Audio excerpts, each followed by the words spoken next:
can use some. Are you still looking for a chance to make extra money? Well, I sure am. If I don't make a payment on my television set this month, I'll be back to eating my TV dinners in front of my radio. Your problems are over. Oh? One of the producers at our studio is looking for a secretary to work at his house over the weekend. That sounds wonderful. Guess who the producer is? Who? Milton Berle. Milton Berle, the comedian? It's Milton Berle, the producer now. He's producing a motion picture. Oh, he doesn't have his television show anymore, does he? No. Oh, the poor soul. I guess he needed a steady job. Well, I'll help him all I can. Oh, he's a wonderful man. Okay, Miss Evans. When he comes in, will you tell him that Milton Berle called?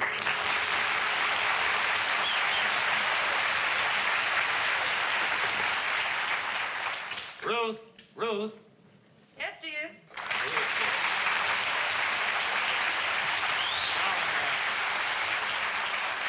Did that secretary get here yet? No, not yet. Honey, while you're waiting for her to come, Yeah. I wish you'd eat some breakfast. Honey, I'm too busy. I'm working on the budget for the picture. Well, you shouldn't be too busy to eat. Huh? You've been working night and day. What are you trying to prove? Oh, I happen to love show business, and I want to make good. Make good? Yeah. Are you kidding? You've had a very successful career. What, as a comedian? Well, Ruth, when a man matures, he wants the kind of success that brings respect. I mean, when you meet people today and you talk about Berle, what's the best thing they can say about him? He's funny, he's funny, he's funny. Well, I'm out to prove that Berle is not funny.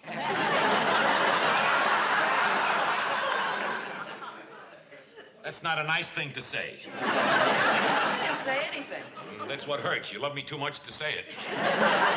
Of course I love you. Yeah. That's why I hate to see you working so hard, taking on all this hard work. Oh, Ruth, don't Seems start to me you've had enough success in show business to satisfy anyone. Oh. I mean, vaudeville, movies, television, nightclubs. Why do you want to be a producer? Don't you understand, Ruth, dear? I want to grow. Well, then he ought to stop smoking. I was...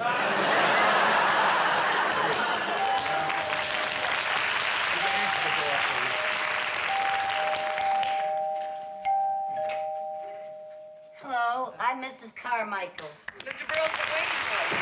Oh, well, I sure am looking forward to meeting Mr. Berle. May I take your coat? Oh, thank you. I'm a very big fan of his. Once I sent him a letter, and he sent me an autographed picture. Well, now you can meet him in person. Oh. Mrs. Carmichael, this is Mr. Burrell. How do you do? Oh, Mr. Berle, I can't tell you how happy I am to meet you. I'm one of your biggest fans. Oh, you're putting me on. No, I'm not. You can ask your maid.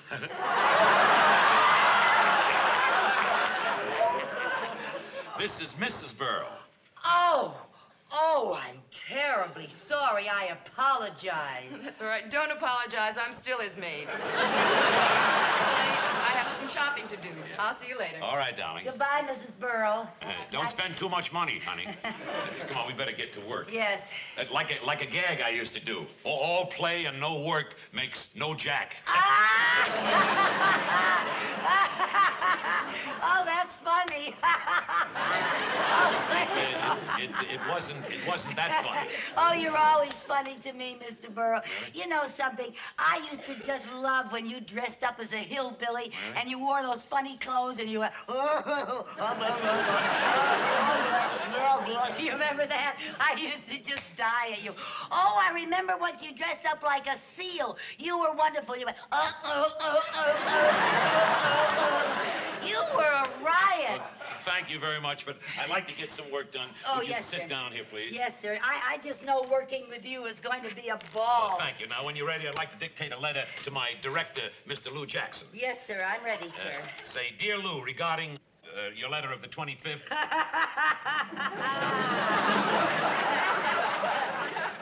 What are you laughing at?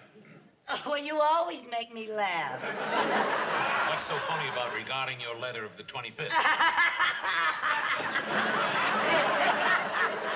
Mrs. Carmichael, will you please tell me what's so funny? Oh, I don't know. It's the way you say things.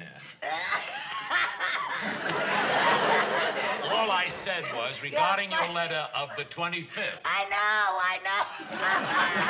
And you look like a rabbit when you say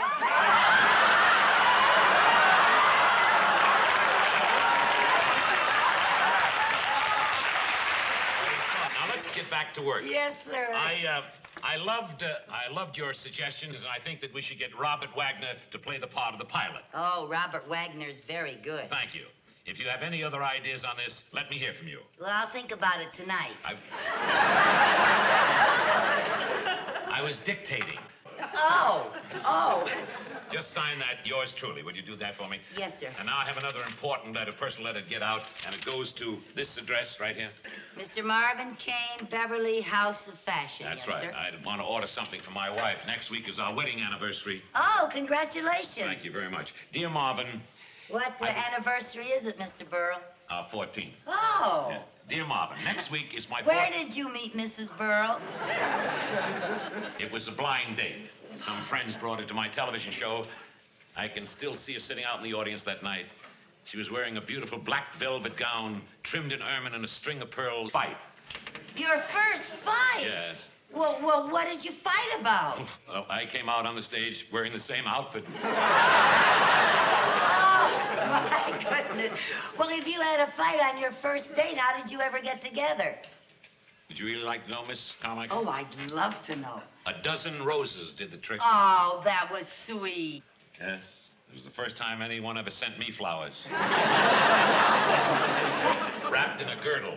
Oh, what a sense of humor your wife has. That's true.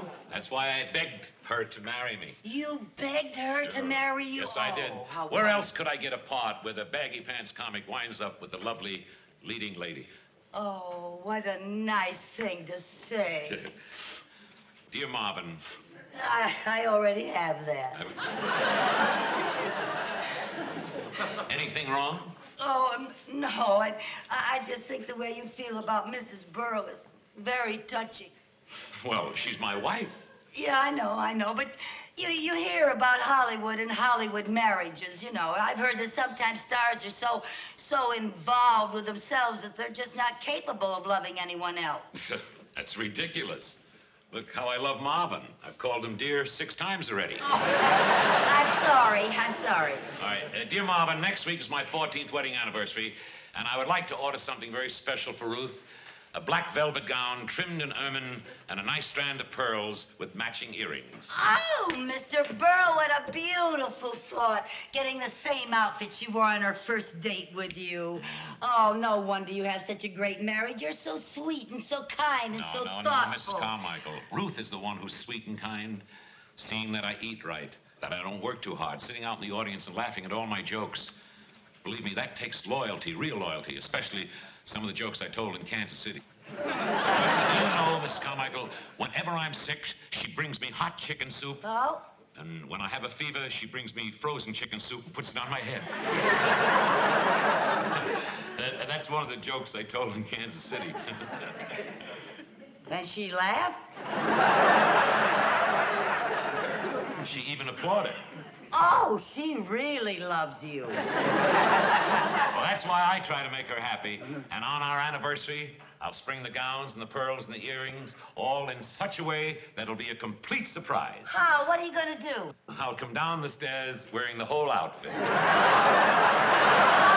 Mr. Burrow, that's beautiful. I really think that's going to be... Oh, you're a wonderful couple. Thank you.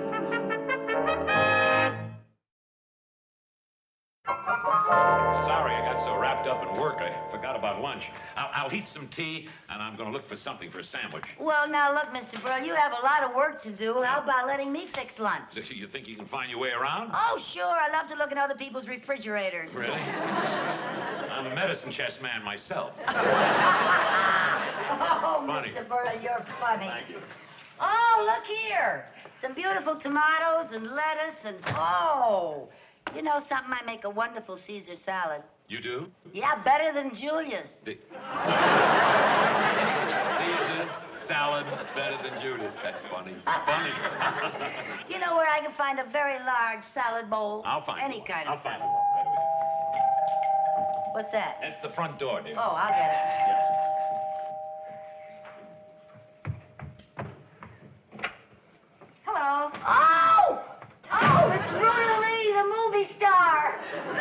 Just don't stand there. Let her in. Oh!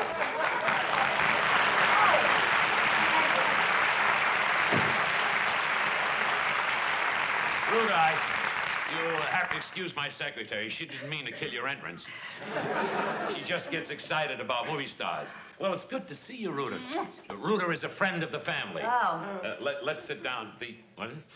Oh, yes.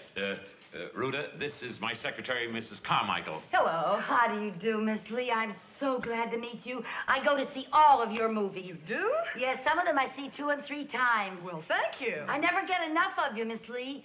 You know, I just wish you were old enough to have some of your pictures on the Late Late Show. Oh, that's very flattering.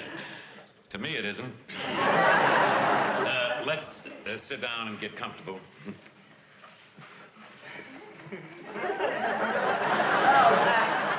Excuse me, I have some water boiling. Milton? Yes, dear? Where's Ruth? Oh, Ruth, she's out shopping. She's not around. Now, what is all this I hear about your being a producer? That's true, darling. I'm producing a great one. The picture's called The Friendly Sky. And the reason I have to come over here, there's a part in it for you that would be just perfect. Oh, really? Yeah. What's it like? Well, it's a very dramatic part about a girl who becomes involved with a married man. Oh, Milton, that doesn't sound like me. Oh, no. I never play the other woman. I always play wholesome parts. You know, the girl next door. Well, that's why it'll be good for you, because it's different. Look, instead of me trying to sell you, how about, Ruda, reading a scene with me? I have it right here. Turn to page 17. I don't come in until page 17. Oh, the early pages are all about you. They build up your entrance. Oh. Now, honey, the scene starts where you say, "Where's your wife?" Look it up. All right, let me just look this over. That's fine. By the way, my secretary's fixing some lunch. Will you join us? Fine. Yeah, how about a cup of tea while we're waiting? Oh, I'd love some. Okay. Mrs. Carmichael? What? Mrs. Carmichael? Yeah, where are you? I'm talking on the intercom. Can you hear me? Oh, yes, you're coming in loud and clear. Miss Lee is going to join us for lunch. Oh, really? Yes. And we'd like a cup of tea now. Oh, Roger. Now, how about it, beautiful? Are you ready? All right, Milton. Now, where is your wife? Who cares about my wife? We're alone. Darling, it's so wonderful to see you again. Not nearly as wonderful as it is for me to see you. What a shame that we have to steal these precious moments. I treasure every one of them. But what about your wife? Are you sure she doesn't suspect? My wife is too stupid to suspect. I've been trying to get rid of her for years. Darling, let's not talk about her. Just cuddle close and let my lips caress your loveliness. Oh, my love, my pet. It's no use. I can't go on sharing you. I can't.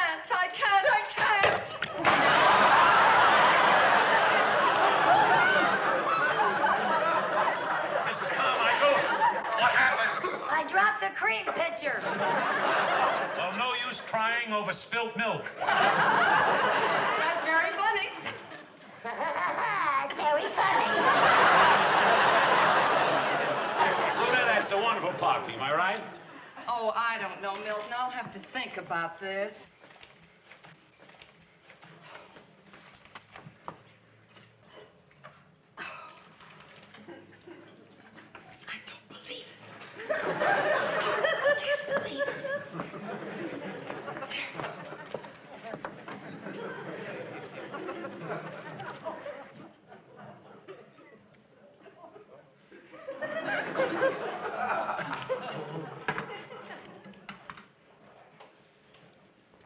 Thank you, darling.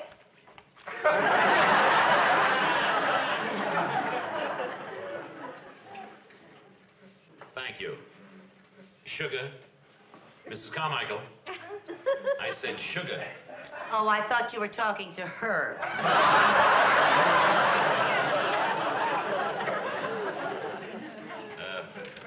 One line. lump, please. Oh, Mrs. Carmichael, Yes? would you mind giving me a couple of lumps? I would love to.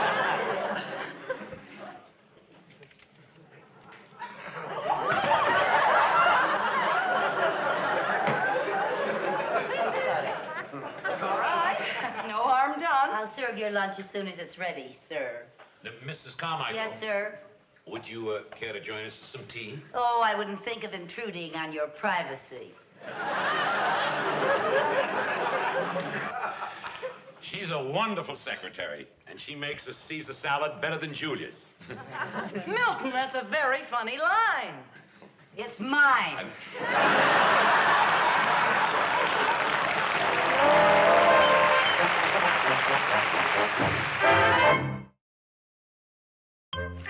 Just can't believe it.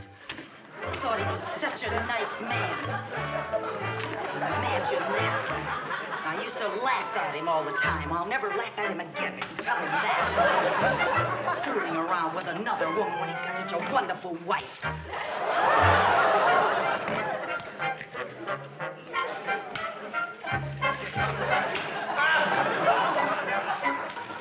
Sick. He ought to be ashamed of himself, that's what. Hi, Mrs. Carmichael. Oh, hi, Mrs. Burrow. What's Mr. Burrow got you doing? Oh, well, I'm just fixing him some lunch. Well, that's very nice of you. Where is Mr. Burrow? But he's inside with a friend of the family. Friend of the family. Miss Rhoda Lee. Oh, how nice. Milton's been wanting to get together with Rhoda for a long time. Well, he got together with her, all right. I think I'll go in and say hello. Oh, no, they're very busy. They're very busy in there. I don't think you should go in. What? You've been busy, too, haven't you? Yes, I've been doing some shopping. Yeah. I bought Milton a surprise anniversary gift. Oh, how nice. Well, I think I'll just poke my head in. No, don't poke. So you got him a surprise gift, huh? Yes. I bought him a new golf bag. Oh, that's wonderful. Sometimes a man gets tired going around with the same old bag.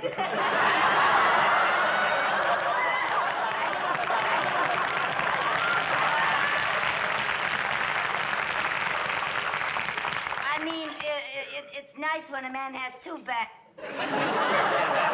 That's a good gift. No, I'm home. No, don't let him know you're home, please. You better stay right out here. You don't go in there because then he'll know you're home and he'll come out here and he might see your gift. You better hide it.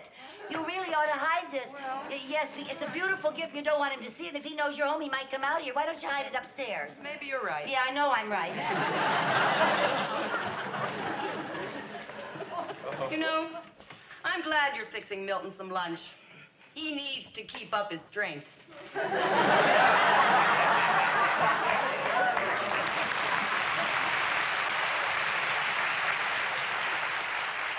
Huh?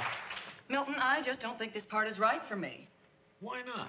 Well, like I said, I've never played the other woman before. Now, the public accepts me in a certain image, and I just don't think I can be convincing in this role. Convincing? Are you kidding? Rudy, you'd be great. Do you think I'd let you do anything that might hurt your image or jeopardize your career just to get you in my picture? Yes, I do. Well, that's beside the point. Now, Rhoda, please, will you take the script home, get the feel of it, then come over here Monday night, have dinner with Ruth and me, and we can discuss it, huh? Well, all right, I'll take the script. But I can't possibly be here Monday night. Because Monday night, you and Ruth are coming over to my house. I'm having a little dinner party in honor of your 14th wedding anniversary. That's wonderful, darling. Maybe sometime during the evening, you and I can sneak off together someplace and discuss things. All right. Mr. Burrow, Yes, Mrs. Carmichael? may I toss the salad? Please do.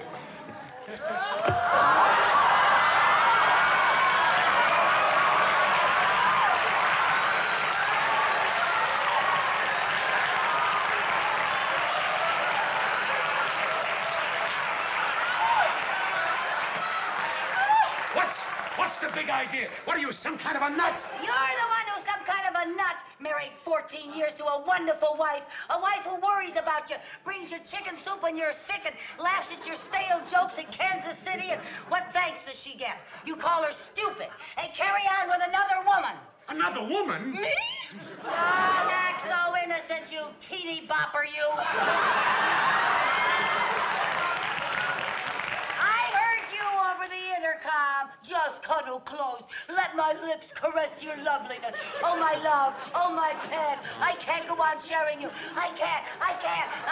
Caress your loveliness. Are you crazy or something? That was the scene we were rehearsing from his picture. From one of my new pictures. Your picture. Yes, my... Ah, a likely story.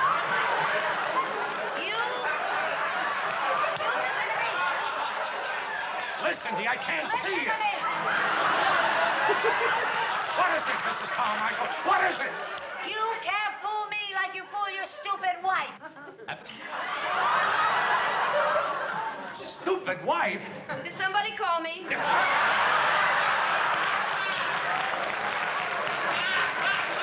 Ruth. I thought you gave up comedy.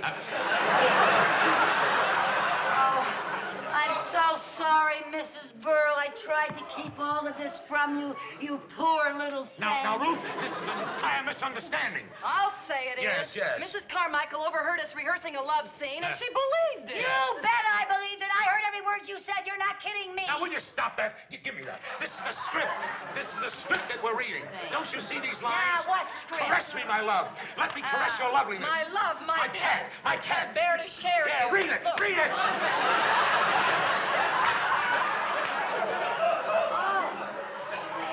Oh, I'm sorry. I apologize. Oh, good heavens. But when I heard it over the intercom, it all sounded so real. You were so convincing. Oh, I don't know what came over me. I know what came over me.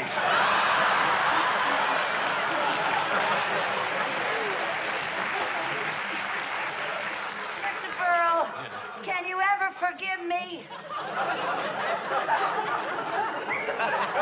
Forgive you? Mrs. Carmichael.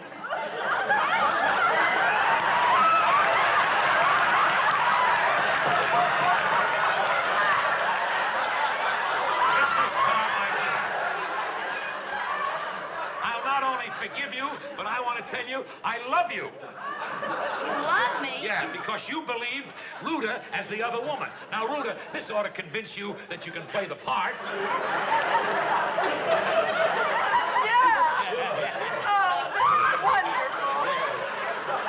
Well, this is great. This is show business. Yeah. Hey, let's all have some lunch. Will you have some lunch? Because the salad's on me.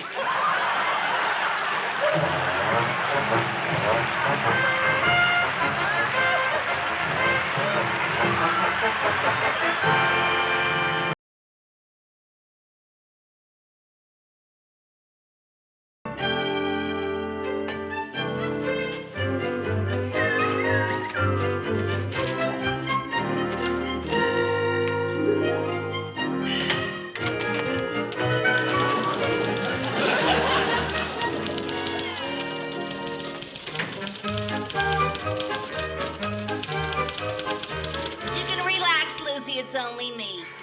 Oh, Mary Jane.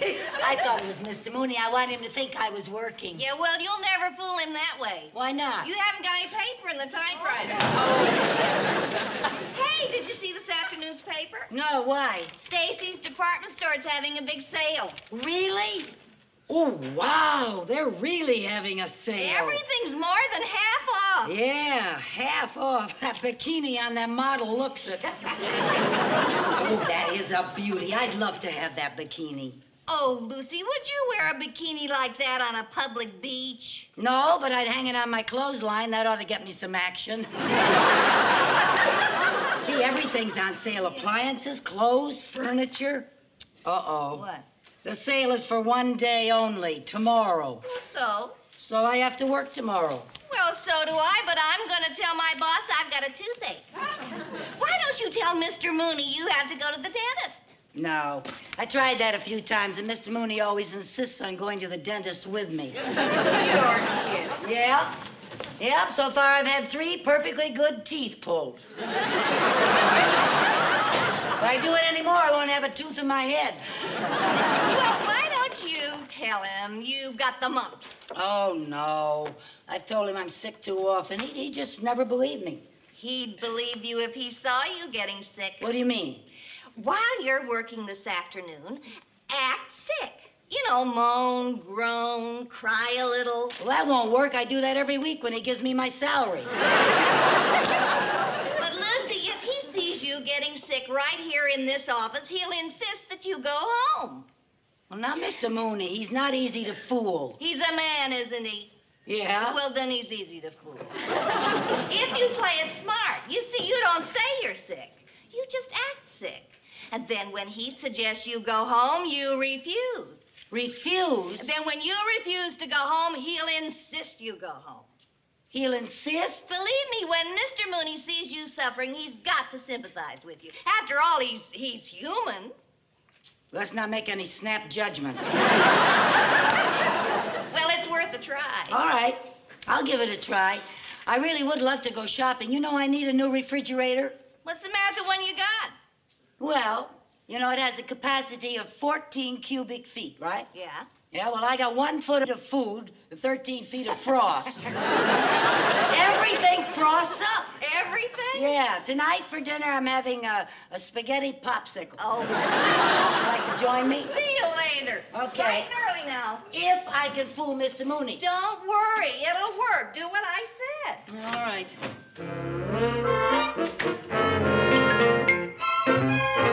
Mr. Wilson and Russ. Yes, sir. Wilson and Russ. Gentlemen, regarding your inquiry of the 15th, I think the loan can be... Did you say something, Mrs. Carmichael? No, sir. No. I think the loan can be arranged on the following terms. We will have the... Miss Carmichael, are you all right? Oh, yes, sir. Yes, sir. Huh. Where was I? Oh, following term. The principal will be paid over a period of 20 years. And...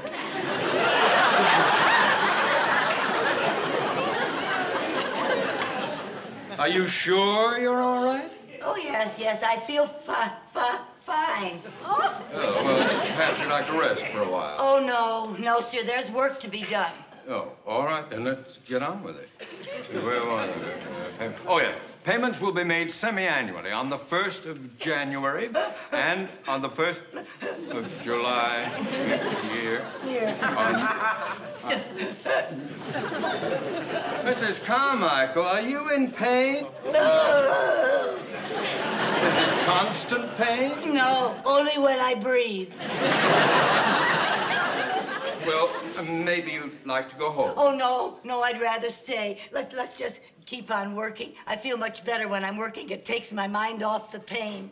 Oh, now, are you quite sure you want to continue working? Oh, yes, sir. I'll be all right. Oh, all right. Where was I? 15th January. Oh, yes. Should a payment be missed, there will be a forfeiture penalty. I can't hold the pencil. What's the matter with it? What's the matter with it? It's having a spasm. Mrs. Carmichael, you are ill. Oh. Let me feel your forehead. No fever, no. Let me see your tongue. Looks all right.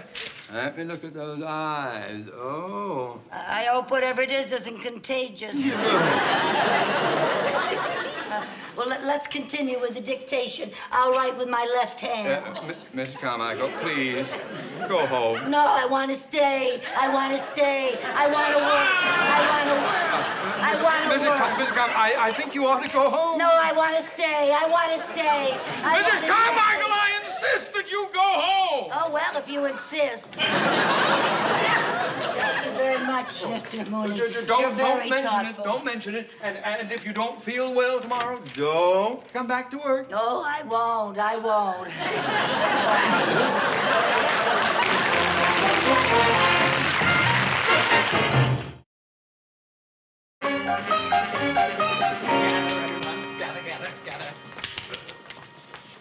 Now, remember, this is our biggest sale, and this is the 0 hour. I hope you're all prepared for what's coming. Remember, those are customers out there, and they outnumber us by more than 50 to 1. And I can assure you they will show us no mercy. Good luck, everybody. To your post, to your post. They're here, they're here.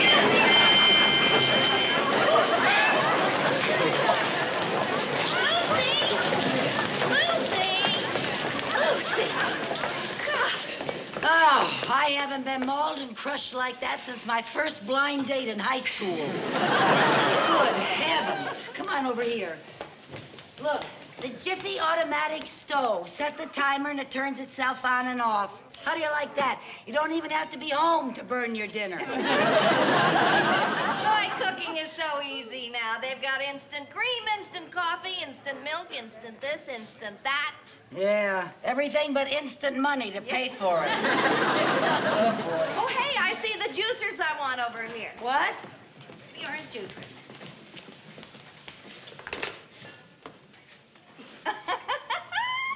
What's so funny? Come here, look. Look at the name and the slogan. Little Squeeze Orange Juicer. Men, make your wife happy. Give her a little squeeze in the kitchen. You get your little squeeze. I'm going to look around. Okay. Oh, miss.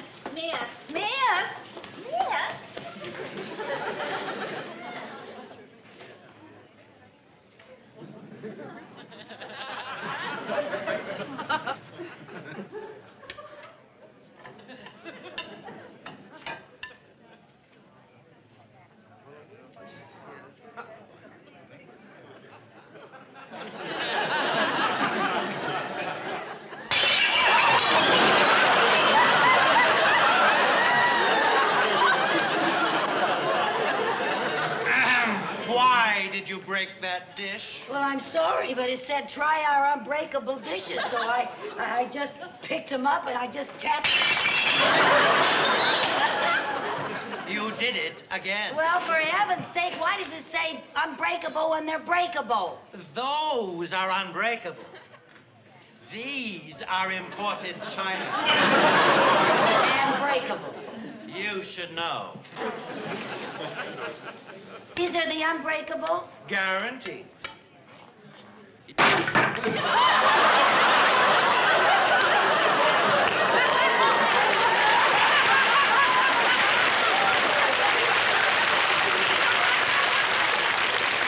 Madam, there are 59 different departments in this store. Why did you have to come to this one?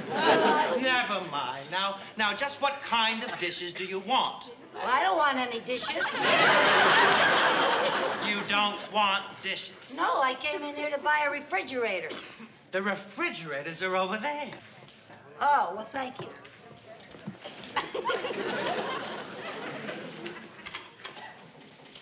Don't touch that! Why Because you are liable to break it. If you're interested in this model, I will demonstrate it for you. not? Thank you. Now, this is the freezer unit with the automatic ice maker. Yes. And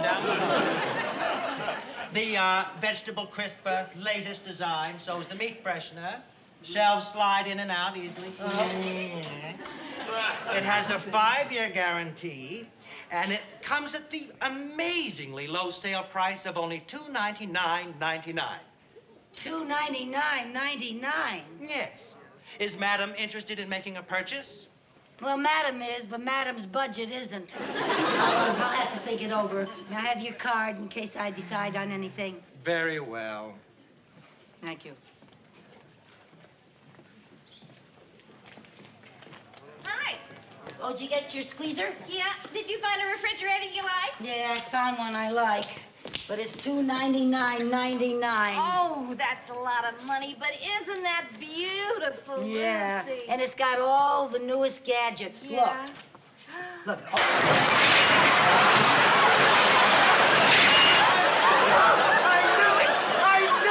knew it! Oh, I'm terribly sorry, Mr. Give me back my car!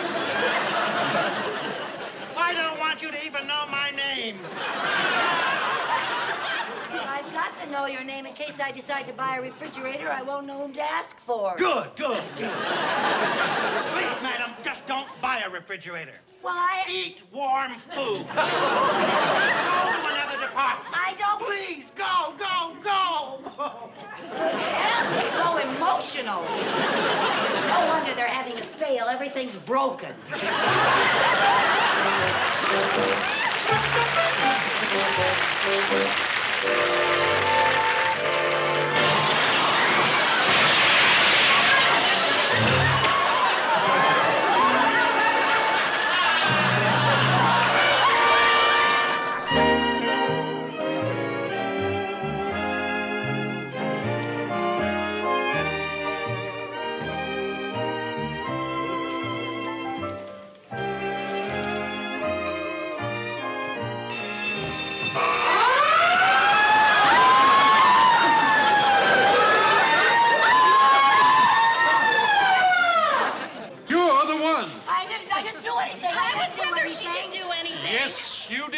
What did I do? You just became our customer of the year. I did. You're a... Oh. You're a very lucky lady. Really?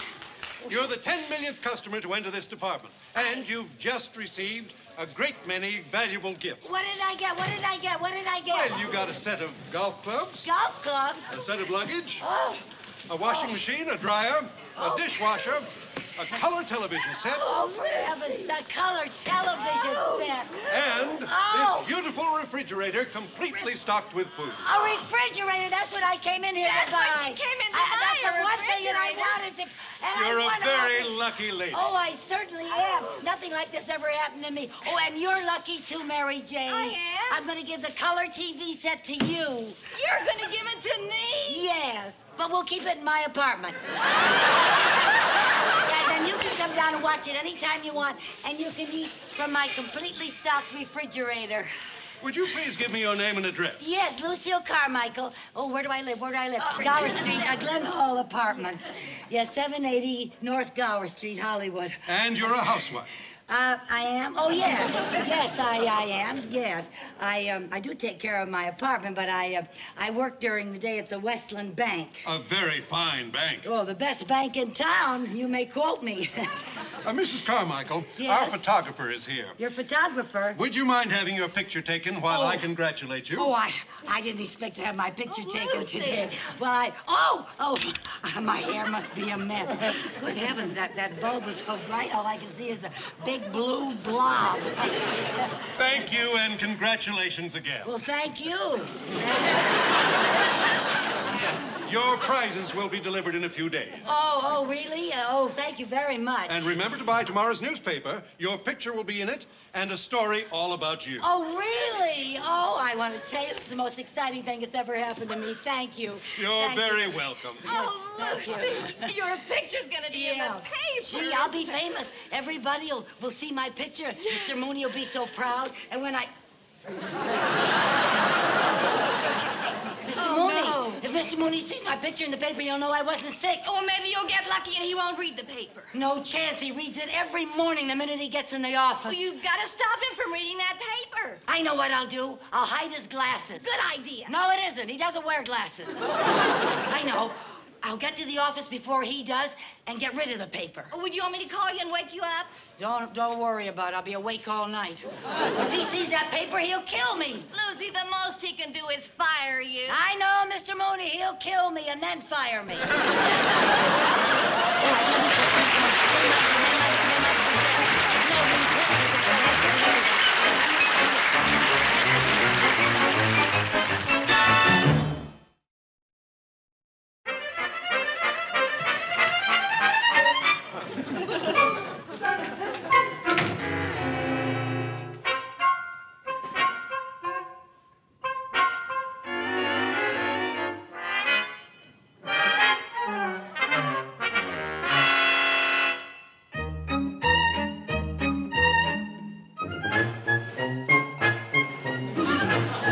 Forgive me, George. It isn't exactly a lie.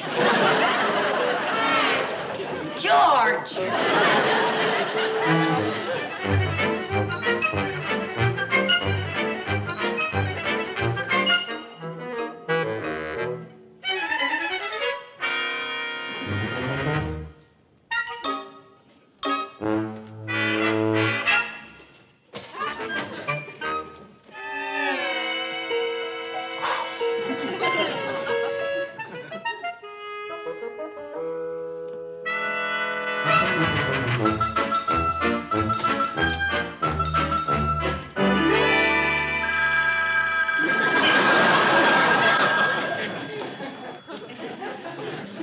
Mooney's office?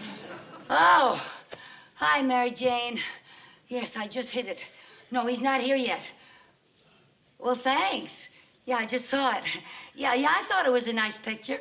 What wrinkle? That wasn't a wrinkle. Your paper was creased. I better hang up. I hear him coming.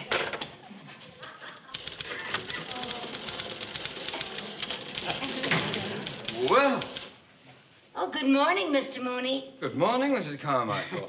You know, you didn't have to come to work if you're ill. Oh, well, I'm not sick anymore. Well, there must be something the matter with you. You're early. No, I'm fine. I just figured as long as I was off yesterday, I should come in early today and catch up on all my work. Well, that's very commendable. Very commendable. What was the matter with you? I don't know, but I'm all right now. Good. Good.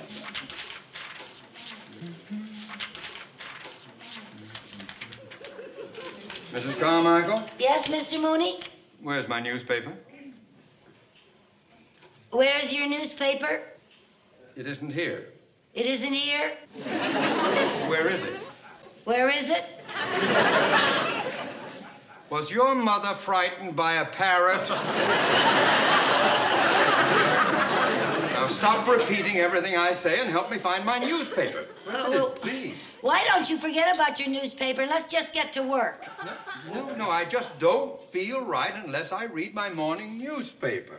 I want to know what's going on in the world. Well, I'll tell you. The temperature's up, the stock market is down, and little orphan Annie's lost again. Mrs. Carmichael, will you stop being facetious and go out and buy me a newspaper? Oh, yes, sir.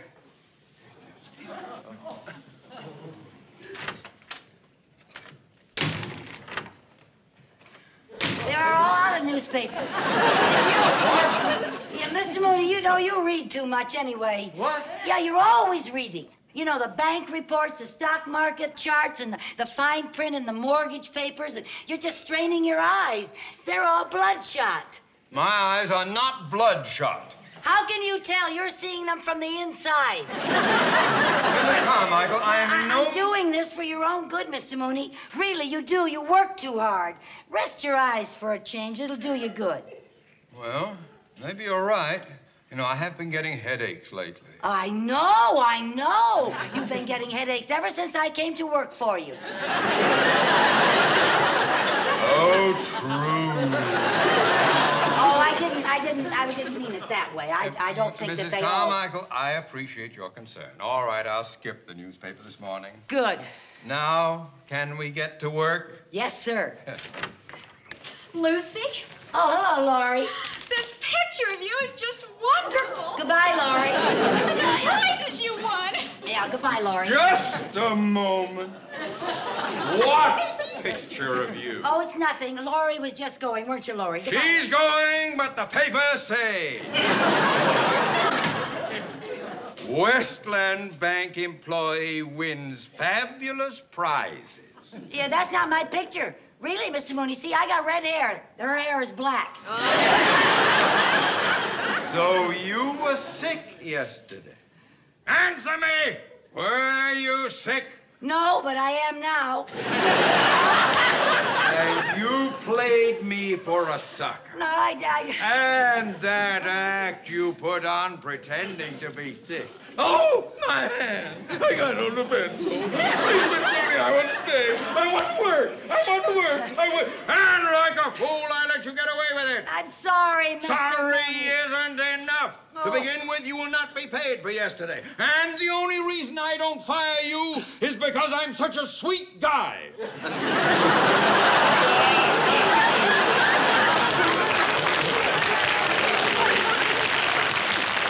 You're a sweet guy. Yes. Now you get to work. And I don't want to hear another word about your sneaky endeavors. Yes, sir. Mooney! Oh, sir. Congratulations, old boy. You did it again. Thank you, Mr. Cheever, sir. What did I do? Oh, playing it sly, huh? Little modest, huh? Westland Bank employee wins fabulous prizes. Oh, I tell you, this story about your secretary in the newspapers is the most wonderful publicity. And we appreciate it. That's good public relations. And it only happened because you were thoughtful enough to allow Mrs. Carmichael to take off, to go shopping.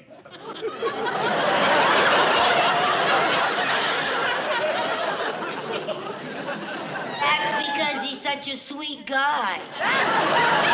He certainly is. Oh, shucks. But he is not the only one that can be sweet. Now, in order to show our appreciation, the bank is going to give you 1 full week's salary as a bonus. A full week's salary? That's right. And I'm sure you will want to show your appreciation by giving Mrs. Carmichael a week's salary out of that bonus. Sir. Yes. Mooney, I am proud of you. Keep up the good work.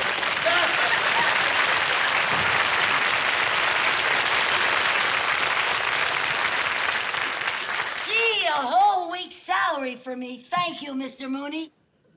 A half week's salary. Mr. Cheever just said that you should give me a whole week's salary. I don't care what he said. And one more word out of you, and you won't get a red cent. And you're supposed to be such a sweet guy. I am a sweet guy, and don't you forget it!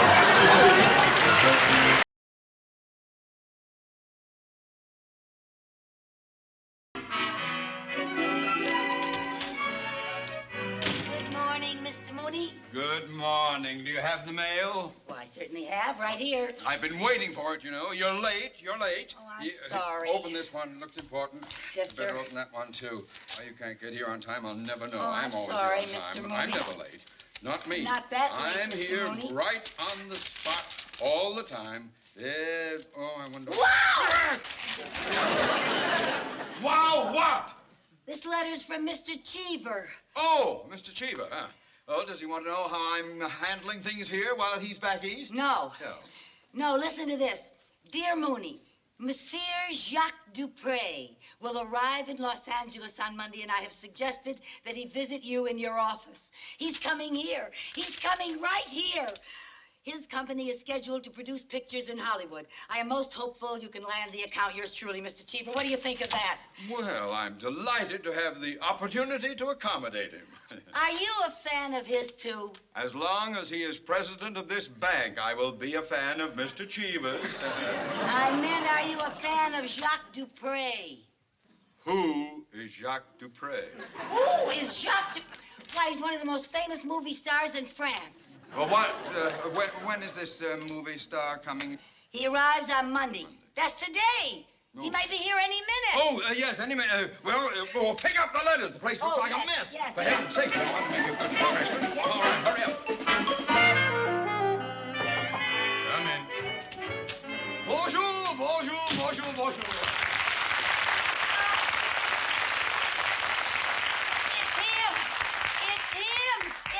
It's Jacques Dupre. Down, Mrs. Carmichael, down. Monsieur Mooney? Oui, je suis très enchanté de vous voir. What did he say? I think it's French. Does he speak English? Well, of course I do. Oh, good, so do I. Oh, Me too. Mrs. Carmichael, my secretary. Hello. Oh, thank you. I mean, I'm very happy to meet you. Well, the pleasure is all mine. Oh, I have two of them.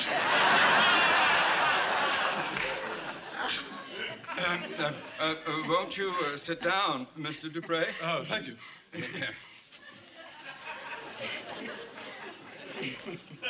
Let go of it.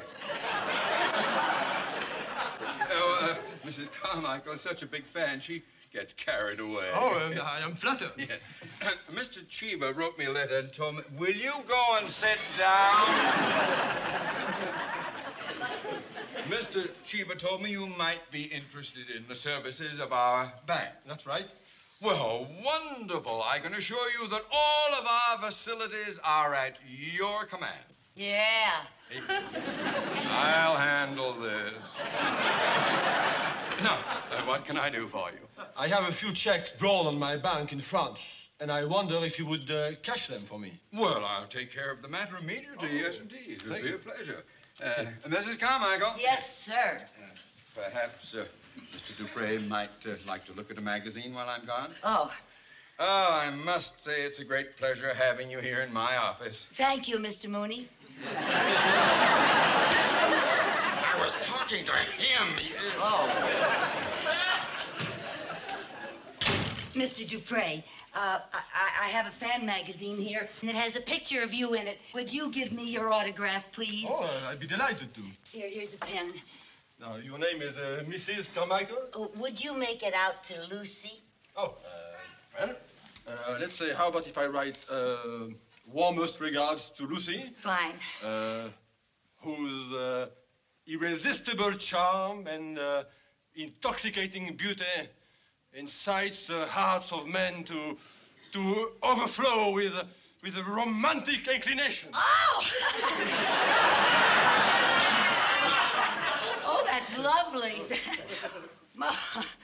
Oh, would you write it in French? I want to show it to my mother. Oh, is your mother French? No, she's old-fashioned Irish. That's why you better write it in French.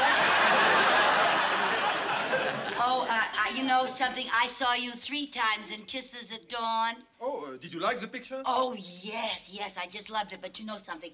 I was absolutely terrified at the scene where the lion tamer got sick and you had to take his place. Oh, yes, that was an exciting scene, huh? Was it a real lion? Of course.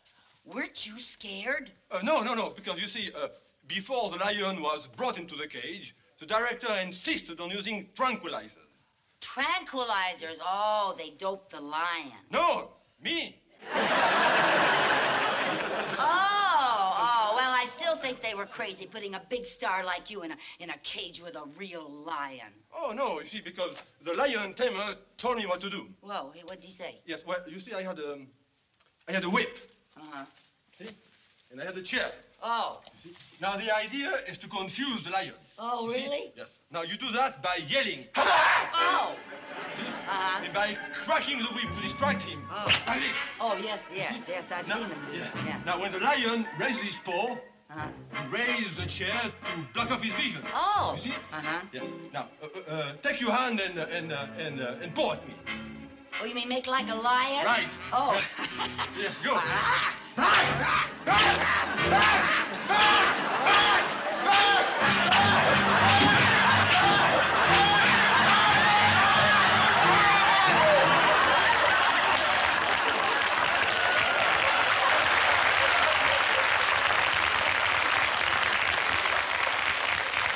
Oh, Monsieur Dupre. One day this teenage senior citizen would flip.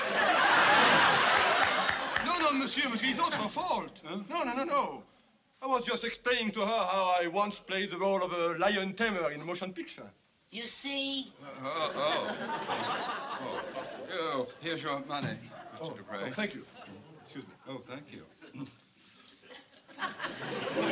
Well, let's get down to business, shall we, Mr. Dupre?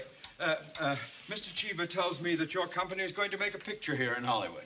That's right.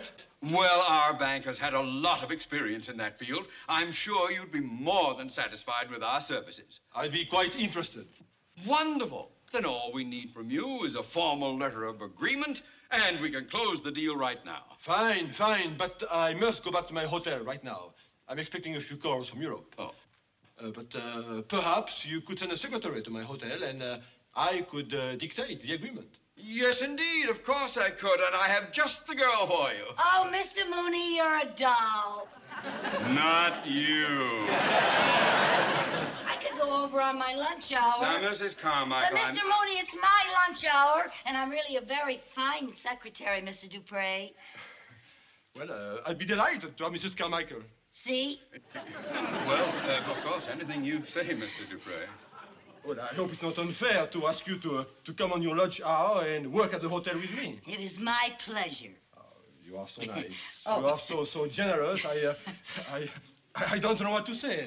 I just hope you won't be saying, Yankee, go home. Mr. Mr. Dupre, what hotel are you staying at? At the Plaza Royale. The Plaza Royale. I'll be there 12:30. Good, and while we are working, I will order some lunch. Oh, some lunch with you? Oh, how wonderful. Okay, thank you so much. Oh, Thank my you. pleasure, sir, I assure you. Thank you. Arrivederci. So long.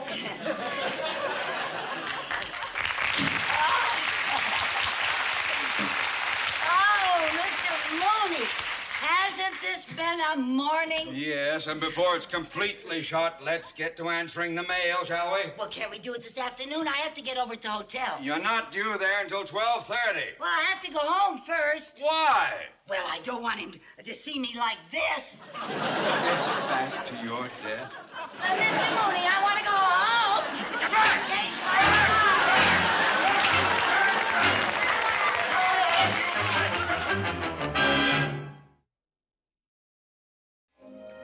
That's right. We've been in production in about 10 days. Fine. Bye.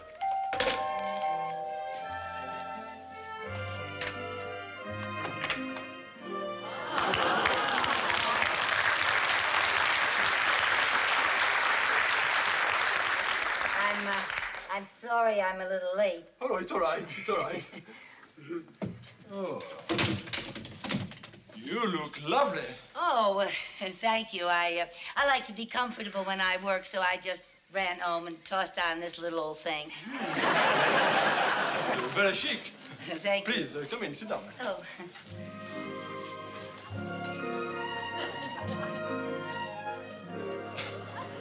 I will order some lunch. Oh, are you sure you wouldn't rather get some work done first? No, I have a better idea. First, we're going to have some champagne. Champagne? Well. Chateau Bergerac, Oh. 1959. 59. Oh, that was a very good year.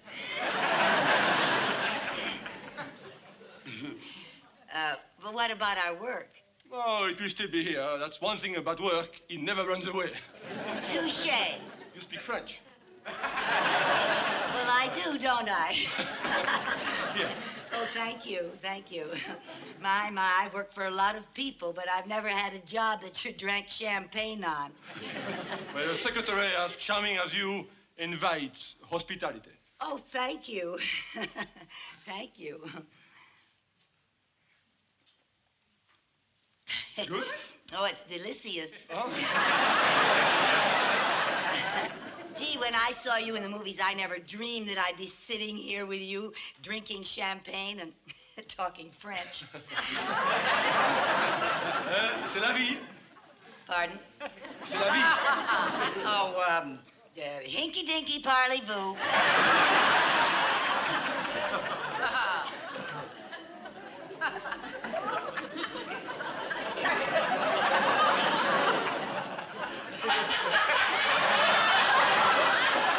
I was thirsty. That sure beats a coffee break. Well, I am glad that you are enjoying yourself. Here. Mercy. You mean to say merci? No, I meant mercy. I know what this stuff can do to you. Touché. Oh, thank you. That's the first time anyone ever toucheed me. You know that you have a delightful sense of humor? Yes, I know. À votre santé. À votre santé. Mademoiselle from Armentières.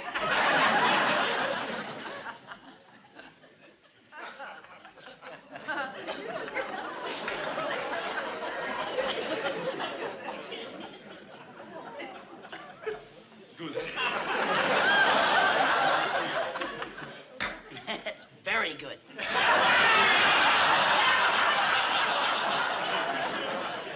Oh, Monsieur Dupre, I don't think I better have any more champagne. We do have work to do. Oh, would you rather I dictate Mr. Mooney's letter before we have lunch? Yes. Yes, I think so. I believe I've wasted enough of your time. Oh. A fascinating woman is never a waste of time. Me? Fascinating? Oh, No, really, I find you very, very attractive. on the little bit you've had to drink? Lucy, What? you know something? What? You are such a delightful little pixie. Oh. You know what I like about you? What? You sure know how to treat help.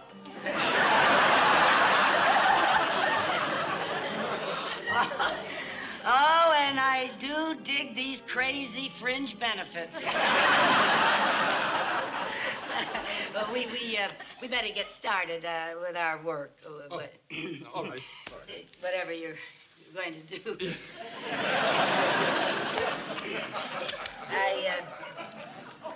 I'm ready. Let's see which time. Let's see. Oh my, I have really got I got him. I've got the hiccups. Oh, I'm terribly embarrassed. Oh, but I know how to get rid of them. Let's see now. They said take 10, 15 swallows of something and hold your nose. Yeah, that was it.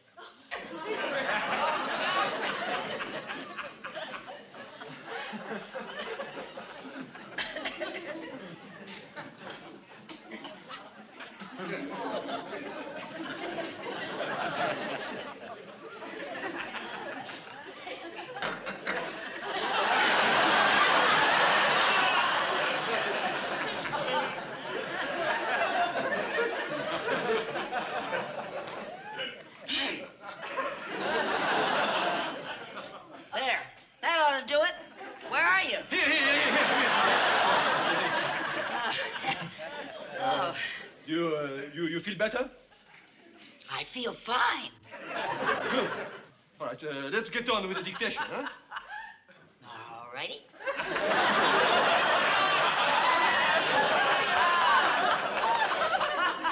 All right, address the letter to your boss.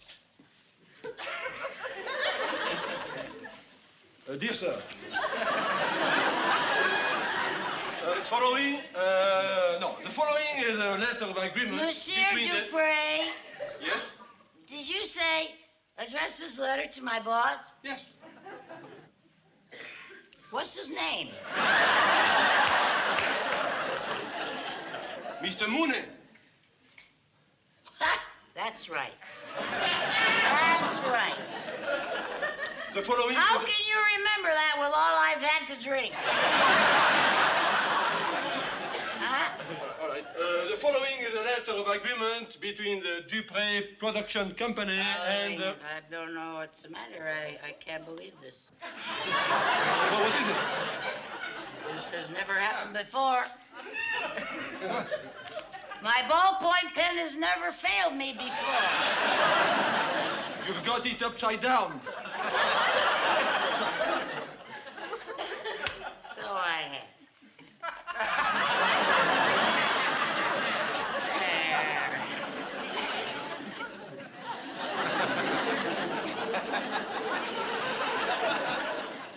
Are you ready? For what?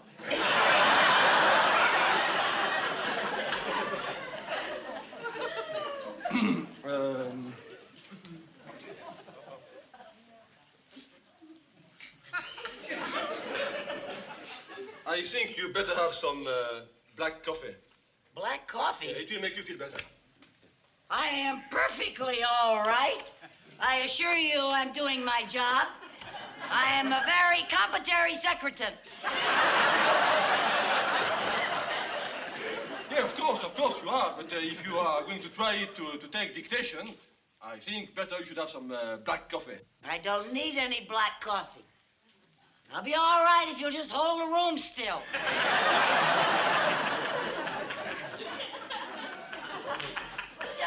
Darling, je vous mets beaucoup. Je ne sais pas what to do.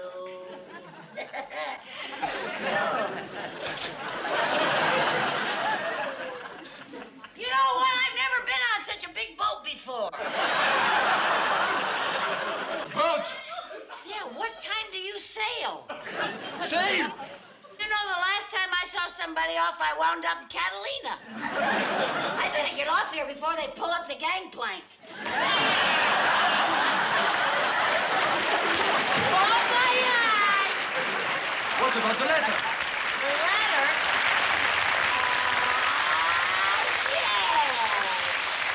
Yes, the letter. Yes. Don't forget to write. Darling, je vous aime beaucoup. Je ne sais pas Scooby-Doo.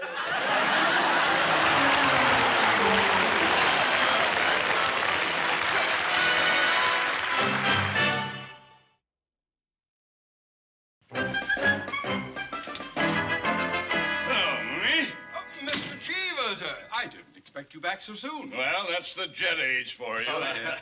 Now, tell me, did you get my letter regarding Monsieur Dupre?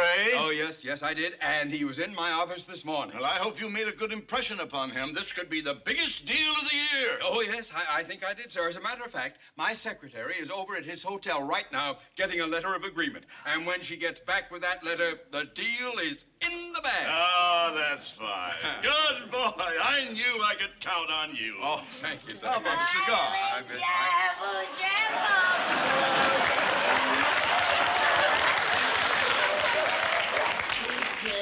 Mrs. Carmichael. Oh, hi, Mr. Mooney. Mr. Cheever. Hi, Bank. Hi, world. I think she's high. Mrs. Carmichael, Yes? I trust you kept your appointment with Mr. Dupre. I sure did. Mrs. Carmichael, Yes? you have been drinking. No. Only a little champagne. It was 1959. And it was a very good year. Mooney, if she has caused any embarrassment with Monsieur Dupre, I am going to hold you responsible. Monsieur Dupre said that I was very charming company. Well, never mind that. Just give me the letter. Give me the letter. What letter? What letter? I asked you first. I sent you to get a letter of agreement. Oh, that letter. I didn't get it. A fine way to lose an important client. Mooney, we'll discuss this in my office at once. I'll be waiting for you. Now you see what you've done? Well, you didn't give me a chance to explain. The only thing I will give you is a little pink slip to go with your little pink eyes. What do you mean by that? You are fired! Oh, Mr. Mooney! Now you start cleaning out your desk, and by the time I get back, you had better be gone!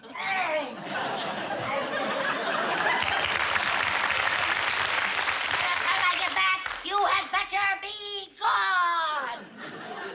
I'll be gone, all right. I should have gotten out of here a long time ago. You have to ask me twice. I can get along without you, you know. I'll collect my unemployment insurance. Be the first time I got a raise in 2 years.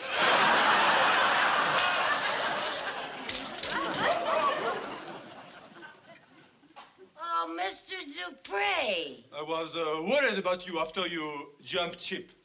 Oh. Yes, we have a little unfinished business, haven't we?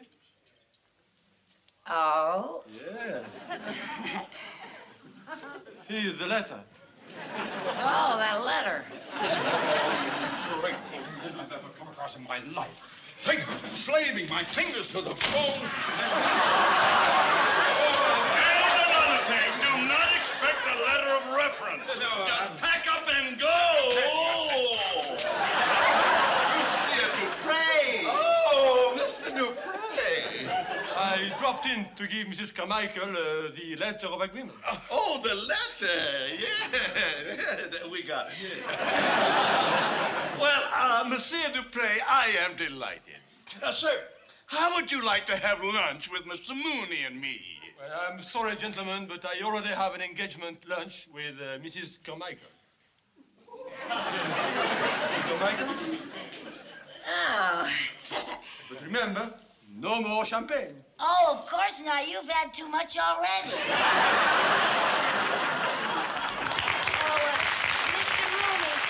Mr. Mooney, while I'm gone, would you tidy up my desk? You heard her. Tidy up her desk. Darling, je vous aime beaucoup. Je ne sais pas Scooby-Doo.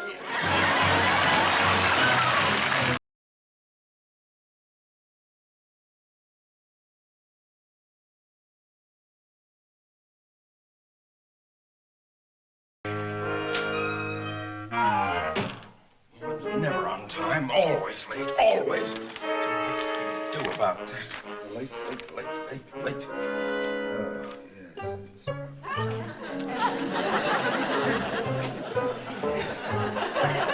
What's your excuse this time? All right, Mrs. Carmichael, you might as well answer. I know you're there. You must have eyes in the back of your head. Maybe I do. And wouldn't we make a peach of a pair if you had a head in back of your eye? Really, Mr. Mooney? Mrs. Carmichael, how are you at imitations? Imitations? Oh, pretty good, I guess. Fine. Then imitate a secretary and look busy. And snap to it. Yes, sir. Mr. Cheever said he'd be in a few moments on a matter of great importance. Oh. Oh, I hope I haven't done anything wrong. Cheever just gets so upset. Mr. Mooney. What? Are you afraid of Mr. Cheever? Me afraid of Mr. Cheever? Yeah. Well, of course not. How could you ask such a thing? Well, I just thought it I kowtow to nobody. No, sir, yeah. Nobody. Mooney? No, Mr. Cheever, sir. Oh, nice to see you. How are you, sir? How do you feel? Oh, you're looking for... won't you, sir, down sit? Won't you sit down, sir? No. No, sir. No, I mean, yes, sir. Yeah. Mooney, I have a young nephew, Thomas Cheever. He starts work at the bank today. Oh, splendid, sir. Shall we say that a small acorn has fallen from the mighty oak? Well, that's good phrasing, Mooney. But unfortunately, in this case, the acorn is a real nut. Oh? He doesn't want to become a banker. He doesn't want to become a banker. He wants to go into show business. Oh, the shame of it. Oh, my condolences, sir. Oh, it's a sad state of affairs. Well, gee, Mr. Cheever, you can't blame a young fella for wanting to get into something that's a little more fun. More fun than banking? I just meant something like auditing or accounting. Well, those are both worthy, but hardly the excitement of banking. Oh, true. Now, Mooney, I'm turning this irresponsible lad over to you. You have sole responsibility for him. Mr. Cheever, sir, I shall mold him in my own image. Well, I had hoped that we could set our sights a little higher. However, I'll bring him in now. Oh, yes, sir. Oh, and Mrs. Carmichael, Yes, I would sir. appreciate any help on your part to guide this boy. Yes, sir, I assure you I will give him the benefit of all my experience and knowledge of the banking profession.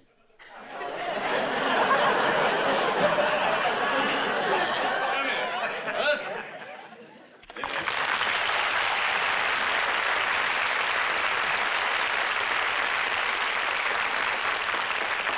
Now, Thomas, my boy, this is Mr. Mooney. How do you do, sir? Welcome aboard, my boy. And this is Mr. Mooney's secretary, Mrs. Carmichael. Very nice meeting you. Hi, Tom. Now, as you know, from this moment on, you will take your orders from Mr. Mooney. I'd rather take my orders from Mrs. Carmichael. Watch it, boy. Yeah, watch it, boy. There is no place in banking for levity. I'm sorry, Uncle Windy. Now, Thomas, remember one thing. At the bank, I am known as Mr. Cheever. Yes, Uncle Windy. Oh, I mean, yes, sir. Windy is a diminutive of my middle name, Winfield. Oh, I thought it was because you're always so... A very distinguished name, Winfield. I want you to start the indoctrination immediately. Yes, sir. Yes, sir. Now, young man, what phase of the banking business interests you? Well, I've always got a kick out of cashing checks. Enough of that. Now, Thomas, you are just an employee here. You are to receive no special consideration, no favoritism whatsoever. Yes, You sir. understand that? Yes, sir. Mooney, do you understand? Oh, yes, At this bank, he is not my nephew. Oh, yes, sir. Yes, sir. Yes, sir. Now, take over. Yes, sir. Yes, sir. Well, now, young Cheever, you and I will have a little talk. Yes, sir. Now, take your seat. Here we are.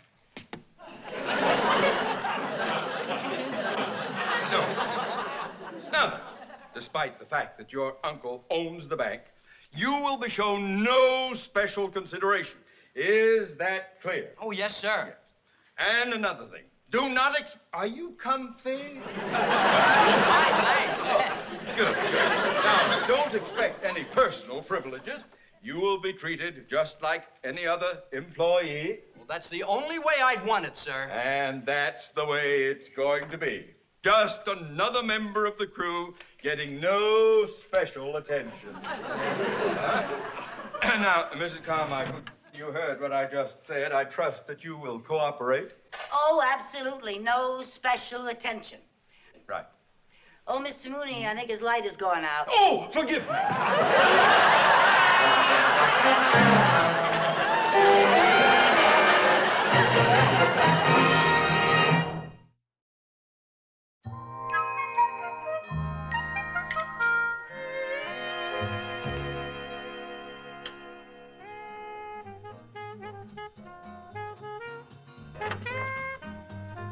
Hi, Mrs. Carmichael.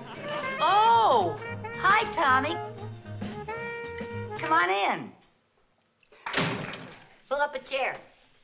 Or should I get Mr. Mooney to do it for you? No, that's all right. I majored in chair sitting in kindergarten. Well, Tommy, how do you like being a banker?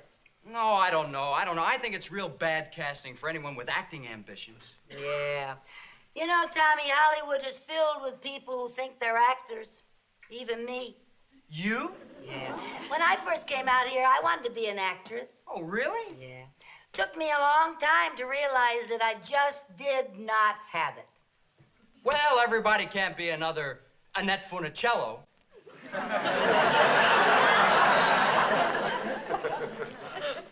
Well, that's true. You know, you have one thing going for you in the banking business that you don't in show business. What's that? An uncle who owns the joint. Can't argue with that. Hey, you want a bottle of pop? I have some lemon and strawberry. I'll have lemon. Let's see, that's under C. C for lemon? Yeah, cold lemon.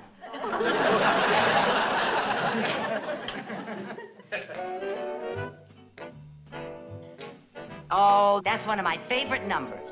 No kidding. That's one of my favorite songs, too. Really? Yeah, especially that arrangement. Yeah. There's a kind of walk you walk when the world's undone you. There's a kind of walk you walk when you're walking proud. For there's a kind of walk you walk when the neighbors shun you. There's a kind of walk you walk sets you above the crowd. There's a kind of walk you walk when somebody loves you. That's very much like a walking on a cloud. A good fortune found you, Jappy, and your heart's a happy Valentine. When you're walking happy, don't the bloomin' world seem fine? So you had best believe it, Jappy. You'll find that life is finger snappy. The day you learn that walking happy gives the world a shine.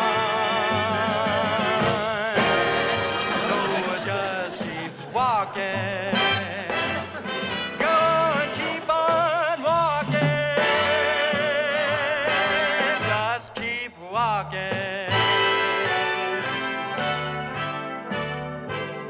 Happy with your hand in mine.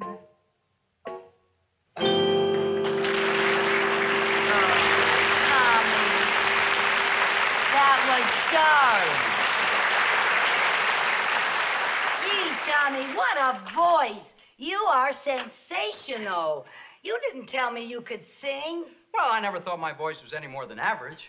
Well, now, if that is an average voice, Elizabeth Taylor is an average housewife. You have got talent. I can't believe... Mr. Mooney, we have got to get Tommy out of here. What? He should not be wasted in a bank. He should be in show business. Mrs. Carmichael, wash your mouth out with soap. Now, my boy, forget show business. Your uncle has your best interest at heart. I appreciate that, sir, but if Mrs. Carmichael thinks... Oh, well, there goes your argument right there. Mrs. Carmichael does not think. Mr. Mooney, I'm willing to forgive all the nasty things you say about me if you will just listen to Tommy sing. Now, please, please. All right. No one has ever accused me of having a closed mind. Very well. Go ahead. Sing. There's a kind of walk... That's enough. You'll never make it. Well, some audition. Dizzy Gillespie would have had a better chance with Lawrence Welk. Mrs. Carmichael, if you so much as mention show business in front of this young man again, I will have you dunked in gold, sent to Fort Knox, sliced into ingots of bullion, and then I shall take great joy in personally firing you ingot by ingot.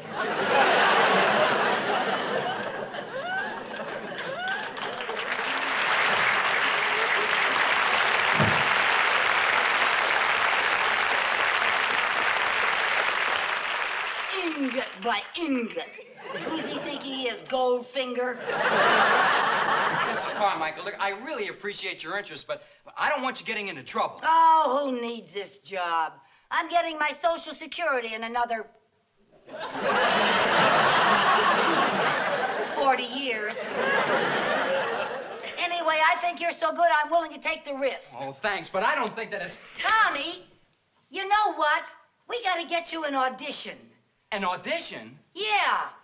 And why not go right to the top? Nelson Penrose. Nelson Penrose? The movie producer? Yeah. You know him? Well, practically. A friend of mine is secretary to one of his secretaries. Oh, really? Yeah. Oh, the closest I ever came was meeting the gatekeeper's brother-in-law. Yeah, well, Mary Jane, my friend, knows him, and she'd be very glad to do me a favor. How will I ever be able to thank you? Oh, that's all right. Don't you even think about that. Of course, when you get to be a big star, if you ever need a leading lady... player? An extra? Okay, I'll be president of your Fort Knox fan club. Oh,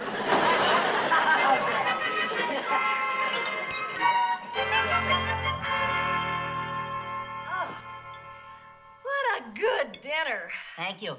The lobster was delicious. Where'd you get them? I had them flown in from Maine. Well, it must have cost a fortune. A whole week's salary. They refused to fly family plan. Well, let's get to the dishes. Oh, no, you don't. You're my guest. I'll do the dishes later. Well, after all, you put in a hard day at the studio, and I want you to just sit and relax, and we'll talk. Lucy, I get the feeling you're about to ask me for a favor. A favor? Now, when did I ever ask you for a favor? Well, let's see. Tuesday, you borrowed $5. Wednesday, I went shopping for you. Thursday, I picked up your laundry. Friday, you borrowed my car, and that's my dress you're wearing. You've had it for over 2 weeks. What about the green dress I loaned you last month? That was my green dress, and you were returning it.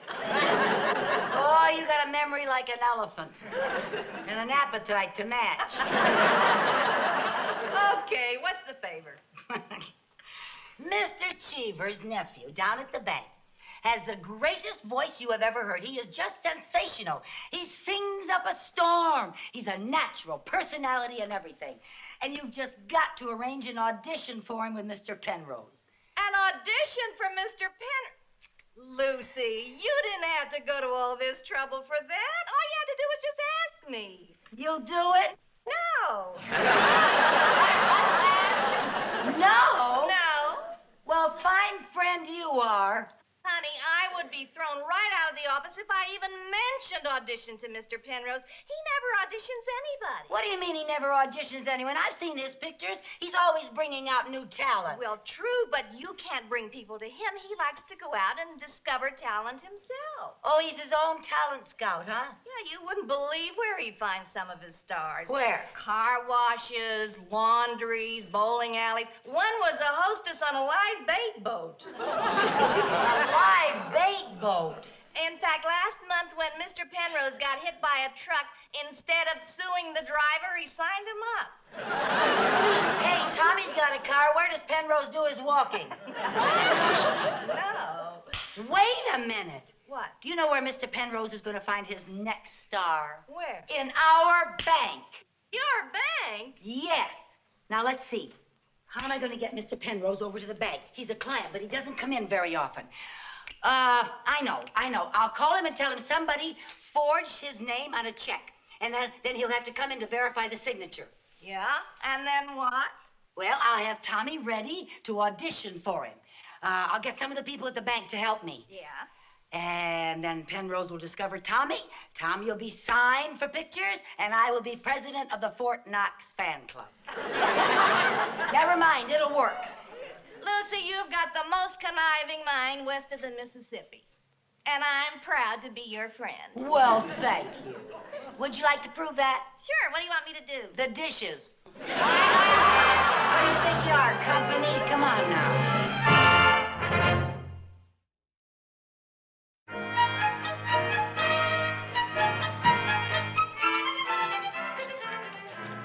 I don't know what's keeping Mr. Penrose. He should have been here by now. Oh, I hope he shows up. Well, so do I before Mr. Mooney gets back from that wild goose chase I sent him on.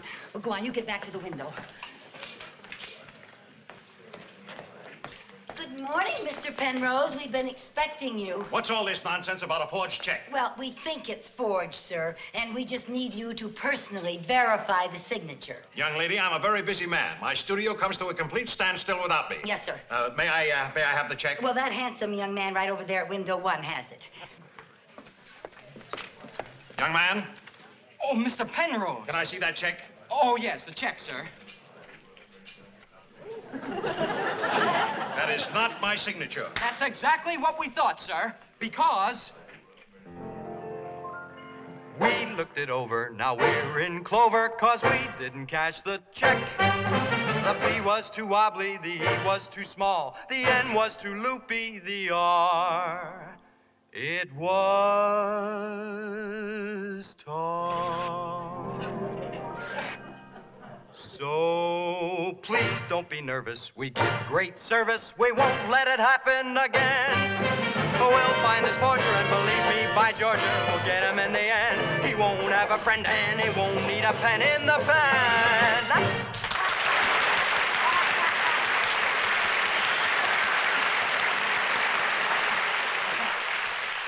Do you always serenade the bank's customers like this? Do I always serenade the bank's customers like this? Oh, no, sir. No, sir. Only the bank's most important customers. Young man, you have a fine voice and a very nice manner about you. Have you ever thought of going into show business? Me? In show business? Oh, Mr. Penrose, whatever would make you think that a brilliant young banker would ever want to become a movie star? He'd never consider it. He'd start at $1,000 a week. He'd consider it. Son, do you know any other numbers? Does he know any other numbers? Oh, Mr. Penrose, you just sit down and relax and listen to this boy. Do, do, do, do, do, do, do, Do-do-do-do. Do-do-do-do-do-do-do-do-do-do. Do-do-do-do-do-do-do-do-do. Yeah, you're gonna know. Yeah, you're gonna know. When the feeling hits you. Hit you. Oh, well, you're gonna know. Yeah, you're gonna know. When it starts to get you. Get you. Clap your hands from the morning till night. The people make you holler, everything's all right. They say, oh, whoa, whoa, when the feeling hits you. Feeling hits. Yeah, you're gonna dance. Go. And you're gonna shout it. Shout it. Yeah, you're gonna dance. Yeah. Ain't no doubt about it now. About it. Clap your hands from the morning till night. The people make you holler, everything's all right. They say, oh, whoa, whoa, when the feeling hits you. It hits you. Whoa, feeling in your soul. Just a little bit more, you're gonna know. Yeah, you're gonna know. When the feeling hits you. Hits you. Yeah, you're gonna know. Yeah, you're gonna know. When it starts to get you. Get you. Clap your hands from the morning till night. The people make you holler, everything's all right. They say, oh, whoa, whoa, when the feeling hits you. Feeling hits. Well, everybody say, whoa, Whoa. whoa, Whoa. oh, Oh. oh. Oh.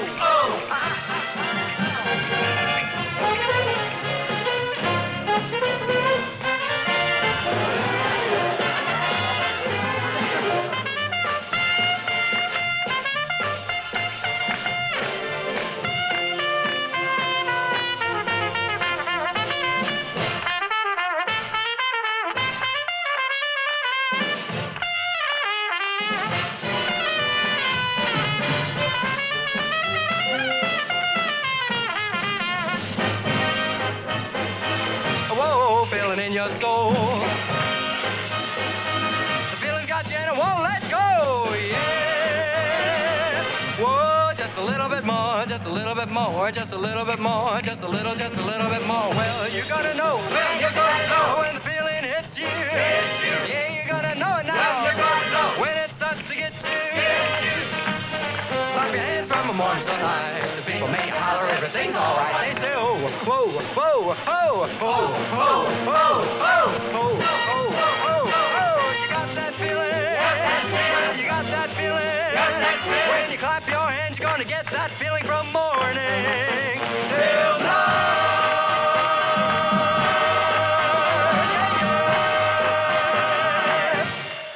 Whoa.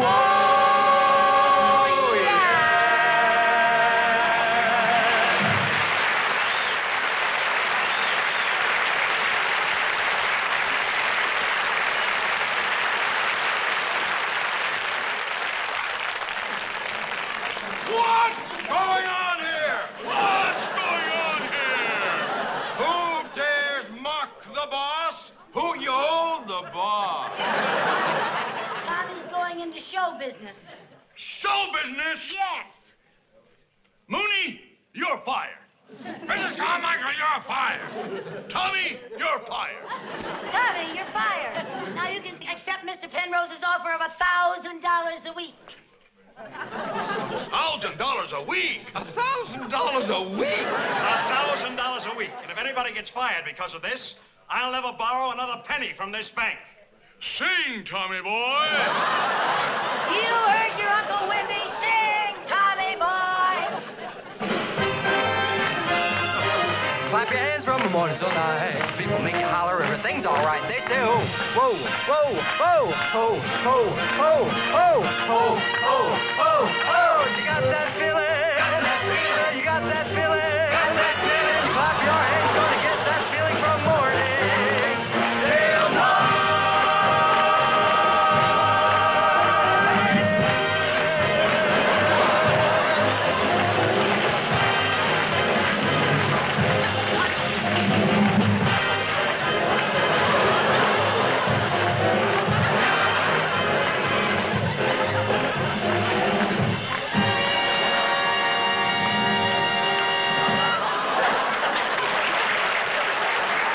Dictation interrupted by laughter, the rabbit smile and Kansas City jokes. The transition from pure fandom to the actual work of the day is one of the most delicately calibrated comic sequences in the entire composite episode. Burl, having finally succeeded in seating his temporary secretary and establishing a measure of professional order, begins the dictation of a business letter with the careful gravity of a man determined to be taken seriously. Now, when you're ready, I'd like to dictate a letter to my director, Mr. Lou Jackson. Yes, sir, I'm ready, sir. Say, dear Lou, regarding your letter of the 25th. The phrase is ordinary, even dull, the standard opening of countless professional correspondences. Yet, Lucy's response is immediate, helpless, and completely sincere laughter. Ha ha ha. What are you laughing at? Oh, you always make me laugh. What's so funny about regarding your letter of the 25th? Ha ha ha. The repetition of the laughter, the inability to explain it, the absolute conviction that the humor resides not in the words but in the man speaking them, all of these elements combine to create a moment of pure character comedy that only Lucille Ball could have sustained without tipping into pure absurdity. Burl's bewilderment is genuine and increasingly desperate. Mrs. Carmichael, will you please tell me what's so funny? Lucy's answer is the purest expression of her particular form of admiration. Oh, I don't know, it's the way you say things. All I said was regarding your letter of the 25th. I know, and you look like a rabbit. When you smile. The rabbit comparison is a tiny masterpiece of observational comedy. It is specific, visual, and completely unexpected. In a single image, Lucy manages to transform the serious producer into the very comic figure he is trying to escape. The smile that Burl has been attempting to keep professional is suddenly reframed as an involuntary comic grimace, a remnant of the baggy pants persona he has publicly renounced. The line lands with the force of an affectionate betrayal. Lucy means no harm, she is simply describing what she sees through the lens of lifelong delight. Yet the description itself becomes a form of pressure, a reminder that the past cannot be so easily left behind. The attempt to resume dictation only deepens the comic difficulty. Burl presses forward with the content of the letter. I loved your suggestions, and I think that we should get Robert Wagner to play the part of the pilot, only to find that Lucy's attention has already drifted into a secondary conversation about the actor's merits. Oh, Robert Wagner's very good, thank you. If you have any other ideas on this, let me hear from you. Well, I'll think about it tonight. The confusion between the dictated letter and Lucy's personal responses creates a layered verbal texture that is both funny and oddly touching. She is not incompetent, she is simply incapable of maintaining the emotional distance that professional dictation requires. Every sentence Burl utters is received not as information to be recorded but as another opportunity for shared pleasure. When he finally realizes that the letter has gone completely off the rails, I was dictating. Just sign that. Yours truly. Would you do that for me? Yes, sir. The audience understands that the real subject of the scene is not the letter at all. It is the impossibility of separating the man from the myth in the presence of a true believer. The second letter, the personal one addressed to the Beverly House of Fashion, offers Burl a temporary reprieve that quickly becomes another opportunity for emotional exposure. And now I have another important letter. Personal letter, get out, and it goes to this address right here. Mr. Marvin K. Beverly House of Fashion. That's right. I'd want to order something for my wife. Next week is our wedding anniversary. The revelation of the anniversary opens a door that Lucy, with her characteristic blend of curiosity and warmth, immediately walks through. Oh, congratulations, thank you very much, dear Marvin. What anniversary is it, Mr. Burl? Our 14th. Oh, dear Marvin. Next week is my 14th. The number is spoken with a quiet pride that undercuts the earlier declaration of professional restlessness. 14 years of marriage represent a different kind of success, one that Ruth has already tried to remind him of, and that Lucy now instinctively honors. What follows is one of the most charming extended reminiscences in the script. Lucy's question, "Where did you meet Mrs. Burl?" elicits a story that is both romantic and perfectly comic. It was a blind date, some friends brought her to my television show. I can still see her sitting out in the audience that night. She was wearing a beautiful black velvet gown trimmed in ermine and a string of pearls. The visual detail is precise and loving. Burl is not merely recalling a meeting. He is reconstructing a moment of pure theatrical romance. Lucy's follow-up fight. Your first fight? Yes, well. What did you fight about? Draws out the punchline with perfect timing. Well, I came out on the stage wearing the same outfit. The image of the comedian and the elegant woman in identical black velvet and ermine is pure Burl, a collision of glamour and absurdity that feels entirely consistent with the persona he is trying to escape. Lucy's delighted response, "Oh my goodness, well, if you had a fight on your first date, how did you ever get together?" opens the door to the story of the roses wrapped in a girdle. A detail so perfectly absurd that it becomes in Lucy's telling further proof of the couple's unique compatibility. The conversation then turns almost without warning into a meditation on the nature of Hollywood marriages. Lucy voices the common cultural anxiety of the period. "You hear about Hollywood and Hollywood marriages. You know, I've heard that sometimes stars are so involved with themselves that they're just not capable of loving anyone else." Burl's denial is immediate and absolute. "That's ridiculous. Look how I love Marvin. I've called him dear 6 times already." The joke is both a deflection and a quiet assertion of the very capacity for affection that Lucy has questioned.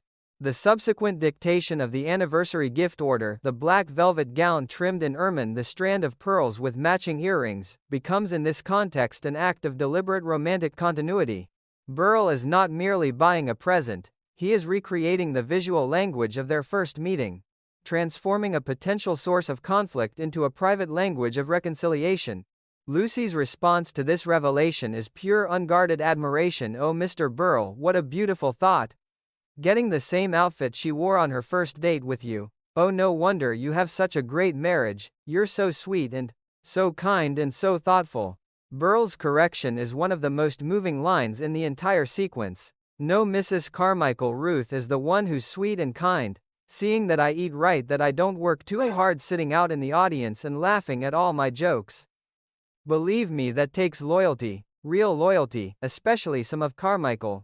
The jokes I told in Kansas City." The reference to Kansas City is the pivot into pure comic gold. The story of the hot chicken soup and the frozen chicken soup placed on the forehead is delivered with the timing of a man who still cannot quite believe that anyone laughed, let alone applauded. Lucy's delighted reaction confirms what the audience already knows, that Ruth's loyalty is not the loyalty of a woman who finds everything funny, but the loyalty of a woman who understands that laughter, even at the feeblest joke, can be a form of profound care. The scene as a whole is a master class in the way the Lucy show could move between broad physical comedy and quiet emotional insight without ever losing its essential lightness. Lucy's inability to stop laughing is not presented as mere silliness. It is the outward expression of a woman who has found in the presence of a lifelong idol a temporary suspension of the ordinary worries that define her days. Burl's growing exasperation is not the exasperation of a tyrant, it is the frustration of a man who is trying to be taken seriously by someone who insists on finding him delightful. The rabbit smile, the Kansas City jokes, the anniversary gift that recreates a first meeting, all of these elements combine to create a portrait of two people temporarily trapped in the gap between who they are and who they are trying to become. Lucy wants the Burl of the hillbilly sketch and the SEAL routine. Burl wants the respect that comes from being more than that figure. Between those two desires lies the particular comedy of the scene, a comedy that is both gentle and deeply human. In the larger context of the episode, this sequence serves as the necessary bridge between the pure fandom of the first meeting and the more complicated misunderstandings that will follow. Lucy has now been permitted to inhabit the private emotional world of the Burl marriage. She has heard the story of the first meeting, the first fight, the roses in the girdle, the chicken soup in Kansas City. She has been allowed to witness the quiet mechanics of a long partnership. That knowledge will later fuel her protective rage when she overhears the scripted love scene, but for the moment it exists simply as shared pleasure. The dictation may have been a professional failure, yet as an exercise in human connection, it has been an unqualified success.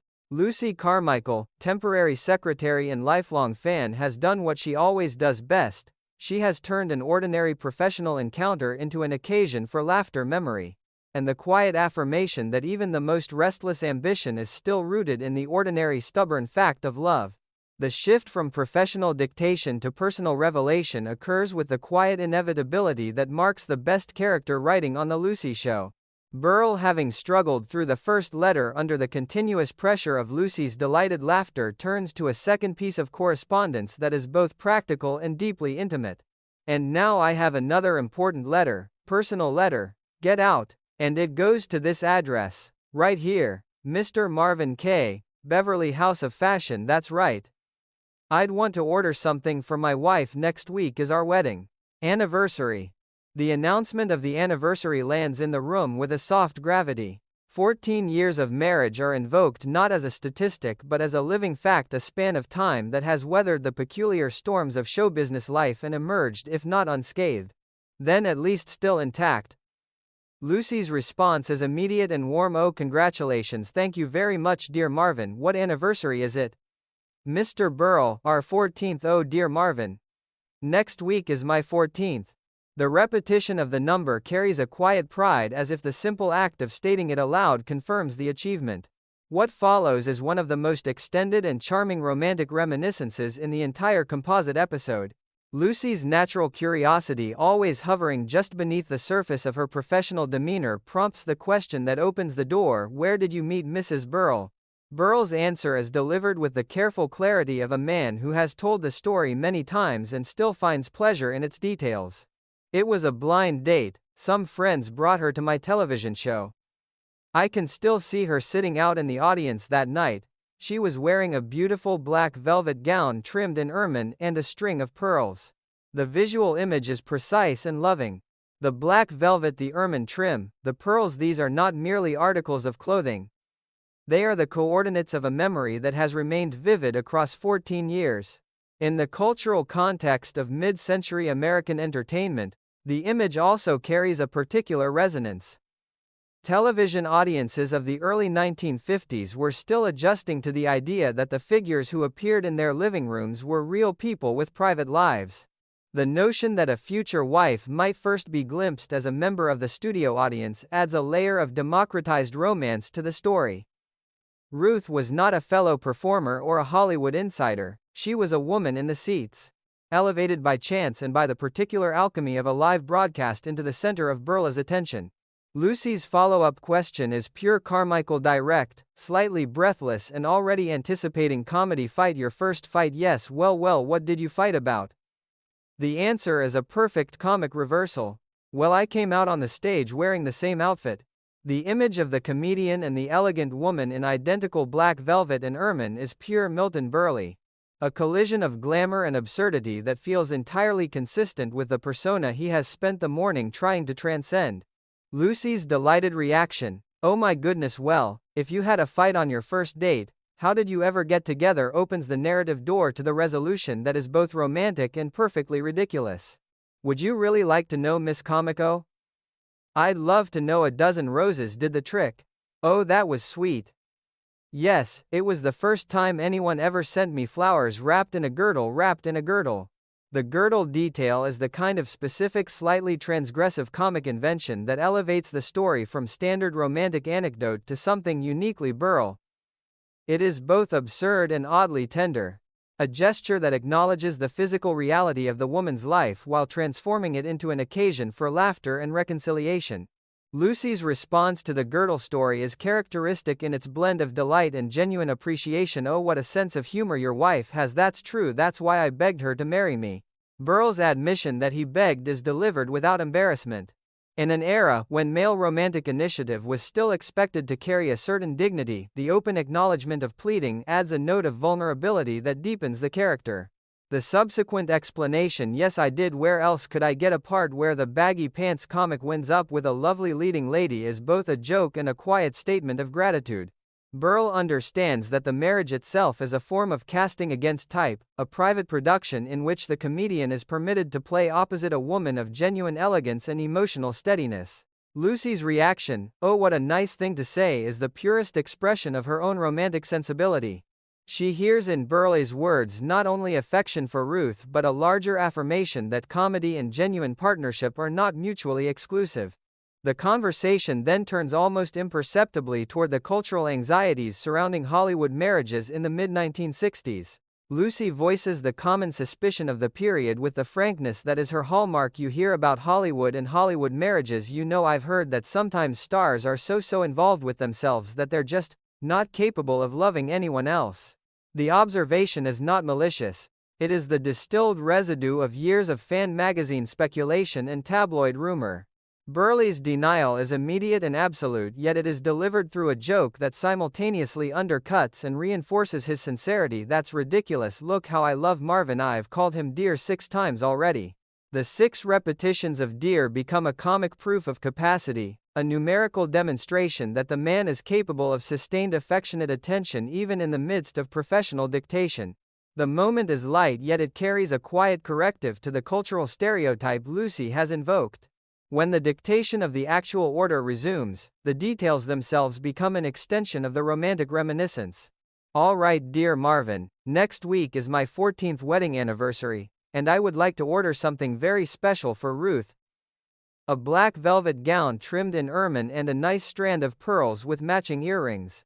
The gift is not merely expensive, it is a deliberate act of historical recreation. Burl is not buying Ruth a new dress. He is returning her to the visual language of their first meeting, transforming a potential source of early conflict into a private language of continuity and repair. Lucy's response is pure unguarded admiration. Oh, Mr. Burl. What a beautiful thought, getting the same outfit she wore on her first date with you. Oh, no wonder you have such a great marriage. You're so sweet and so kind and so thoughtful. The triple adjective sweet and so kind and so thoughtful is the vocabulary of a woman who measures marital success not in public glamour but in the quiet accumulation of considerate gestures. Burl's correction of her praise is one of the most moving lines in the sequence. No, Mrs. Carmichael, Ruth is the one who's sweet and kind, seeing that I eat right, that I don't work too hard, sitting out in the audience and laughing at all my jokes. Believe me, that takes loyalty, real loyalty. Especially some of the jokes I told in Kansas City. The Kansas City reference serves as the perfect pivot into pure comic territory while simultaneously deepening the emotional portrait of the marriage. The story of the hot chicken soup and the frozen chicken soup placed on the forehead is delivered with the timing of a man who still cannot quite believe that the joke landed, let alone that it earned applause. Do you know Miss Comical, whenever I'm sick, she brings me hot chicken soup? No. And when I have a fever, she brings me frozen chicken soup and puts it on my head. That's one of the jokes I told in Kansas City, and she laughed, she even applauded. The detail is both absurd and profoundly tender. Ruth's laughter is not the laughter of a woman who finds the joke objectively brilliant. It is the laughter of a woman who understands that the act of laughing can itself be a form of care. Lucy's delighted response, "Oh, she really loves you," is the simplest and most accurate summary of the entire reminiscence. In the larger architecture of the episode, this sequence serves multiple essential functions. It humanizes Burl beyond the restless ambition of the earlier scene with Ruth, revealing a man capable of sustained romantic attention and genuine gratitude. It provides Lucy with a detailed emotional map of the marriage she is about to misunderstand, so that her later protective rage will carry the full weight of informed loyalty rather than mere reflexive fandom. And it offers the audience a quiet affirmation that the long marriages of show business figures need not be the hollow arrangements of popular stereotype. The gown, the pearls, the girdle, the chicken soup. These are not merely comic props. They are the tangible evidence of a partnership that has learned to transform potential conflict into shared language. When Burl later describes his plan to appear at the bottom of the stairs wearing the entire outfit as a surprise, the gesture completes the romantic circle. The man who once caused a fight by wearing the same dress will now recreate the image as an act of deliberate devotion. Lucille Ball's performance of Lucy's reactions throughout this sequence would have been a master class in the physical expression of delighted attention. The slight forward lean, the hands that clasp themselves in pleasure, the eyes that remain fixed on Burl with the intensity of a woman receiving not merely information but a form of emotional education, all of these details would have communicated the depth of Lucy's investment far more effectively than any amount of dialogue. She is not simply taking dictation, she is being admitted, however, temporarily into the private mythology of a marriage. That admission is both a privilege, and, as the episode will soon demonstrate, a form of comic danger. For the moment, however, the danger remains latent. The room is filled with the soft glow of shared reminiscence, the quiet pleasure of a story well told, and the particular magic that occurs when a lifelong fan is permitted to witness the ordinary, stubborn fact of love behind the public persona. The gown has been ordered. The pearls have been specified. The girdle has been remembered with laughter. And somewhere in the space between Lucy's radiant attention and Burl's quiet pride, the episode has located one of its most enduring truths, that the most successful performances are not always those that occur on stage but those that unfold across 14 years of shared breakfasts, shared audiences, and the occasional frozen chicken soup applied with perfect comic timing to a fevered forehead. The arrival of Ruta Lee marks the precise moment at which the episode's carefully balanced domestic comedy begins its irreversible descent into glorious misunderstanding. The front doorbell interrupts Lucy's cheerful exploration of the Burl kitchen, where she has already declared her intention to prepare a Caesar salad better than Julius and has received Burl's delighted correction that it is better than Judas. The joke is pure mid-century wordplay, light and slightly naughty, and Lucy's laughter seals the temporary harmony of the household. Then the door opens and the temperature of the room changes.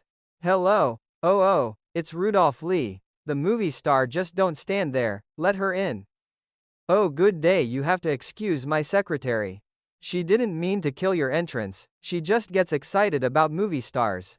Burley's introduction is both affectionate and slightly apologetic, the voice of a man who understands that Lucy's enthusiasm is a force of nature that cannot be fully controlled.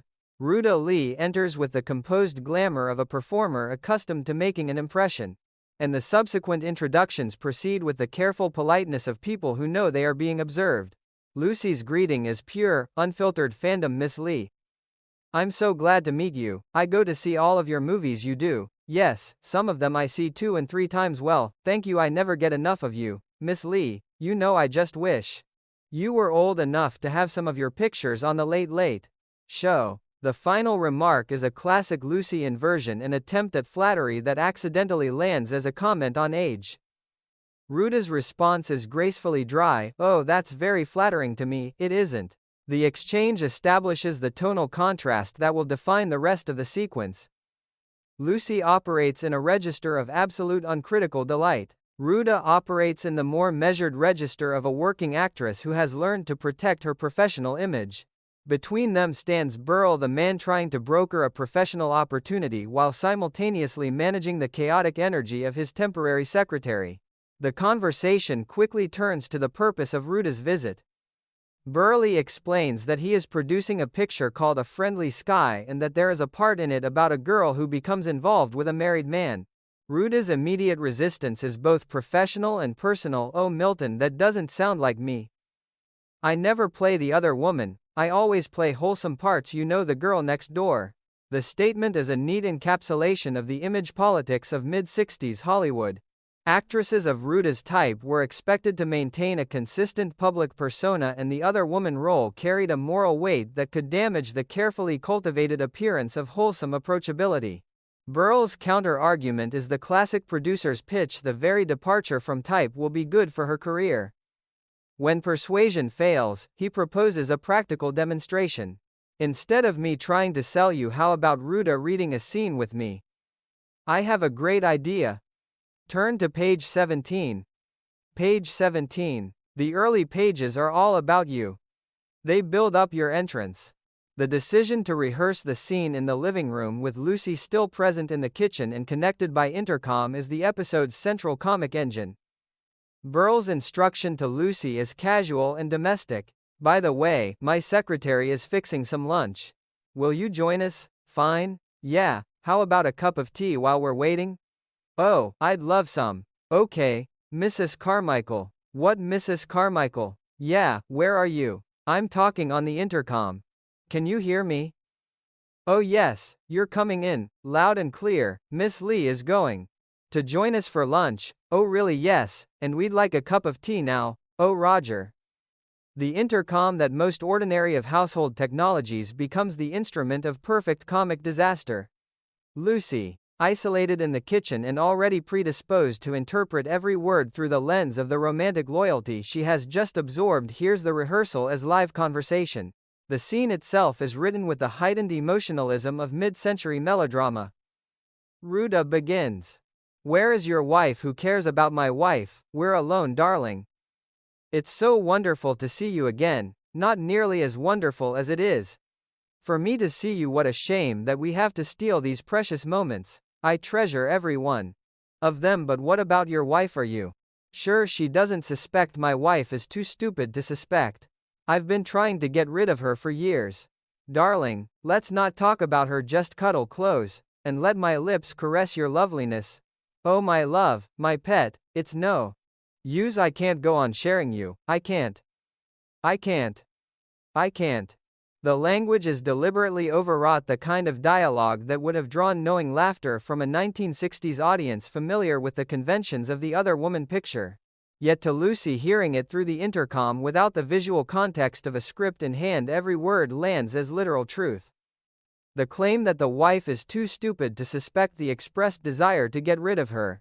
The intimate physical imagery of lips caressing loveliness, all of these details collide with the affectionate portrait of Ruth that Burl has spent the previous half hour constructing. The result is instantaneous emotional combustion. Lucy's physical response is pure ball.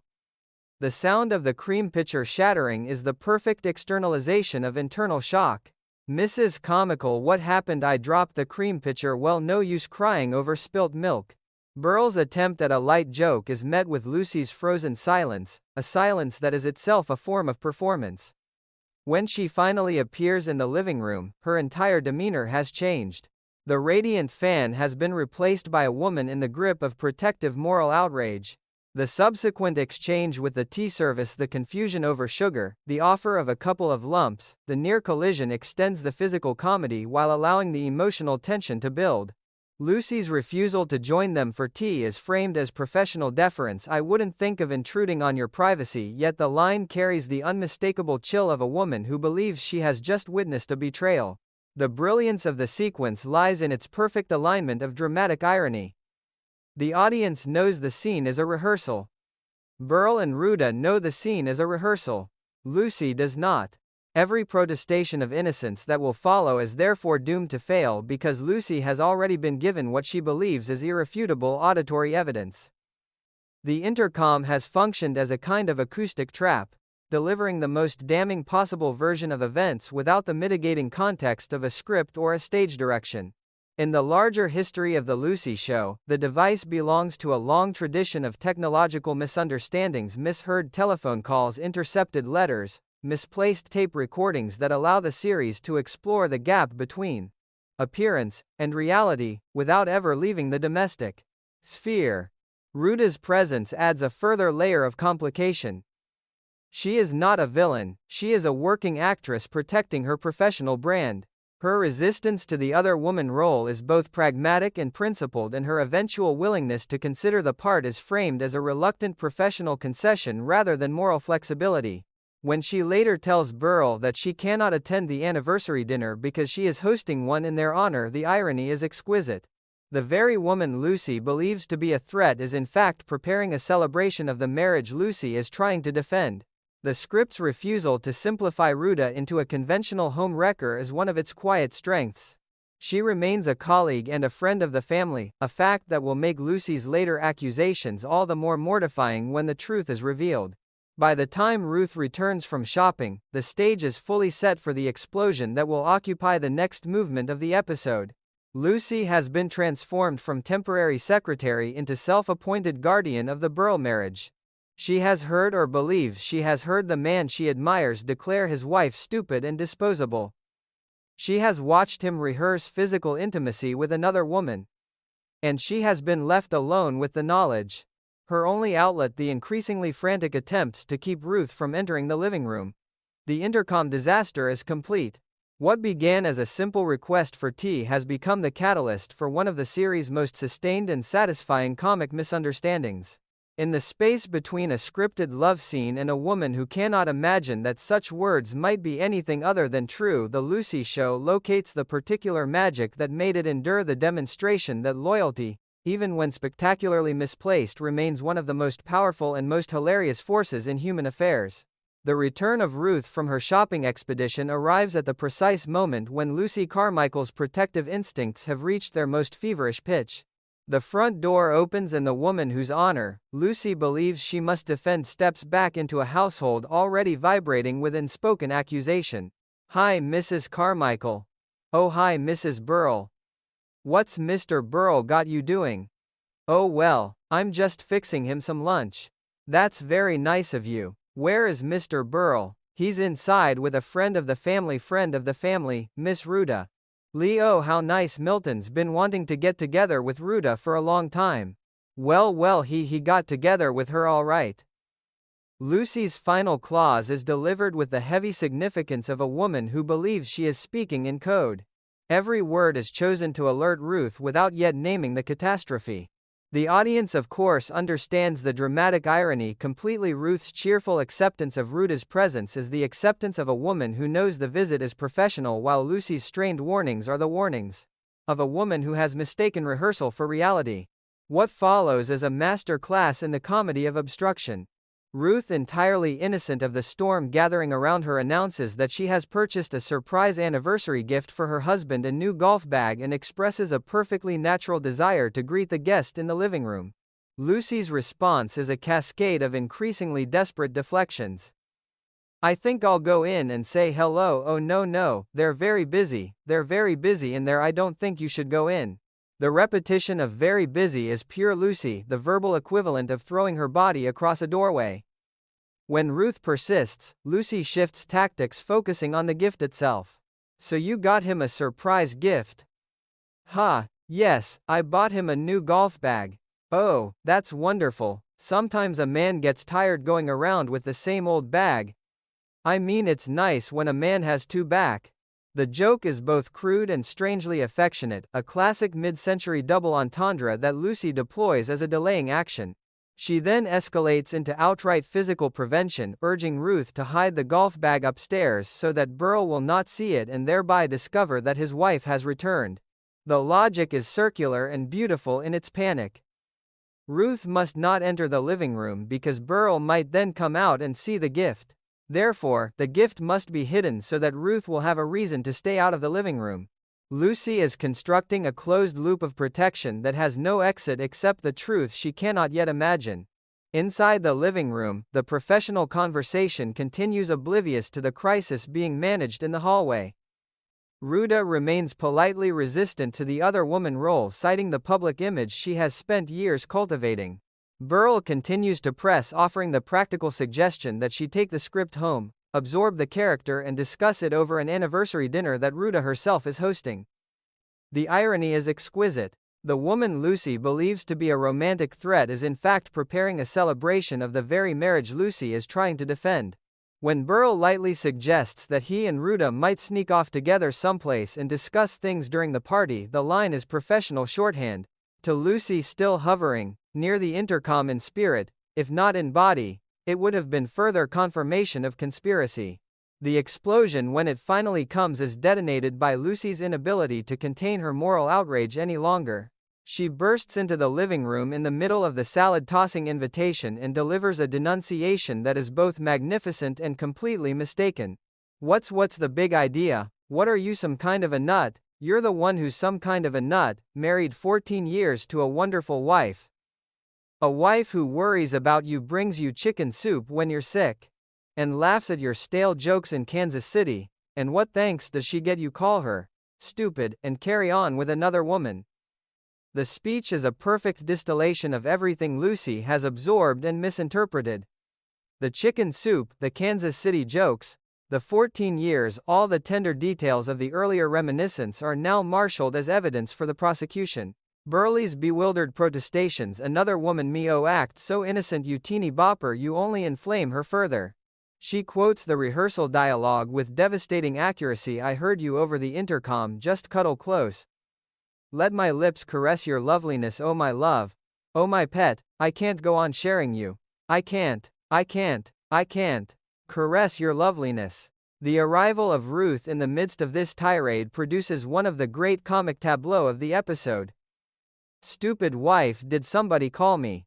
The line is delivered with the mild curiosity of a woman who has walked into a conversation already in progress and is only beginning to sense its temperature. Lucy's immediate collapse into apology. Oh, I'm so sorry, Mrs. Burl, I tried to keep all of this from you, you poor little thing, is the purest expression of her character. Even in the moment of maximum embarrassment, She remains protective, still trying to shield Ruth from a pain that does not exist. Burl's explanation is patient and precise. The words Lucy overheard were lines from a script, a dramatic scene being rehearsed for the picture. The physical evidence is produced. This is the script that we're reading. Don't you see these lines now? And Lucy is forced to confront the gap between what she heard and what was actually occurring. The moment of realization is handled with the particular grace that the Lucy show always brought to its most mortifying revelations. Lucy's voice drops into the register of genuine contrition. Oh, I'm sorry, I apologize. Yeah, oh good heavens, but when I heard it over the intercom, it all sounded so real, you were so convincing. Oh, I don't know what came over me. The apology is not merely social, it is existential. She has accused a man she admires of the very disloyalty she most despises. And she has done so in the presence of the wife she was trying to protect. Burley's response is the episode's quiet masterstroke of redemption. Mr. Burr, can you ever forgive me to give you Mrs. Carmichael? I'll not only forgive you, but I want to tell you I love you. You love me, yeah, because you believed Ruta as the other woman. Now Ruta, this ought to convince you that you can play the part. The misunderstanding is transformed in a single generous motion into professional proof.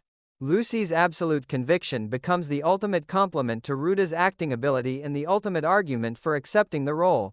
The chaos is not merely resolved, it is repurposed into forward motion for the very project that caused it. The final beats of the sequence restore the household to a new and slightly more honest equilibrium. Lunch is proposed, the salad is promised, and the three principals, Burl, Ruth and Ruta, are left with a shared story that will no doubt become part of the private mythology of the marriage. Lucy, still flushed with residual embarrassment and residual loyalty, is permitted to remain inside the circle of affection she has so energetically, if mistakenly, defended. The golf bag remains hidden upstairs for the time being. The black velvet gown and pearls remain on order. And the intercom, that instrument of perfect comic disaster, returns to its ordinary function of announcing tea and salad. In the space between a scripted declaration of illicit love and a temporary secretary's fierce misplaced guardianship of a 14-year marriage, the episode has located one of its most enduring truths, that the heart, even when spectacularly wrong, can still be spectacularly right about the value of the thing it is trying to protect. The transition from the Burl household to the more familiar territory of the Westland Bank is accomplished with the series' characteristic economy of means. One moment Lucy is still flushed with residual embarrassment and residual loyalty inside a producer's living room, the next she is back at her desk, attempting to look industrious, while her friend Mary Jane arrives with news of a one-day sale at Stacy's department store. The shift in setting is also a shift in comic register. The Burl sequence had been built on the collision between lifelong fandom and professional reinvention. The bank sequence returns us to the more intimate day-to-day struggle of a working woman trying to extract a single free day from a suspicious and long-suffering employer. You can relax, Lucy, it's only me. Oh, Mary Jane. I thought it was Mr. Mooney. I wanted him to think I was working. Yeah, well, you'll never fool him that way. Why not? You haven't got any paper in the typewriter. The observation is both practical and affectionate. Mary Jane understands the rituals of the office as thoroughly as Lucy does, and her gentle mockery establishes the tone of conspiratorial friendship that will sustain the entire scheme. The sale itself is presented with the heightened consumer excitement that the Lucy show always brought to matters of bargains and household necessity. Hey, did you see this afternoon's paper?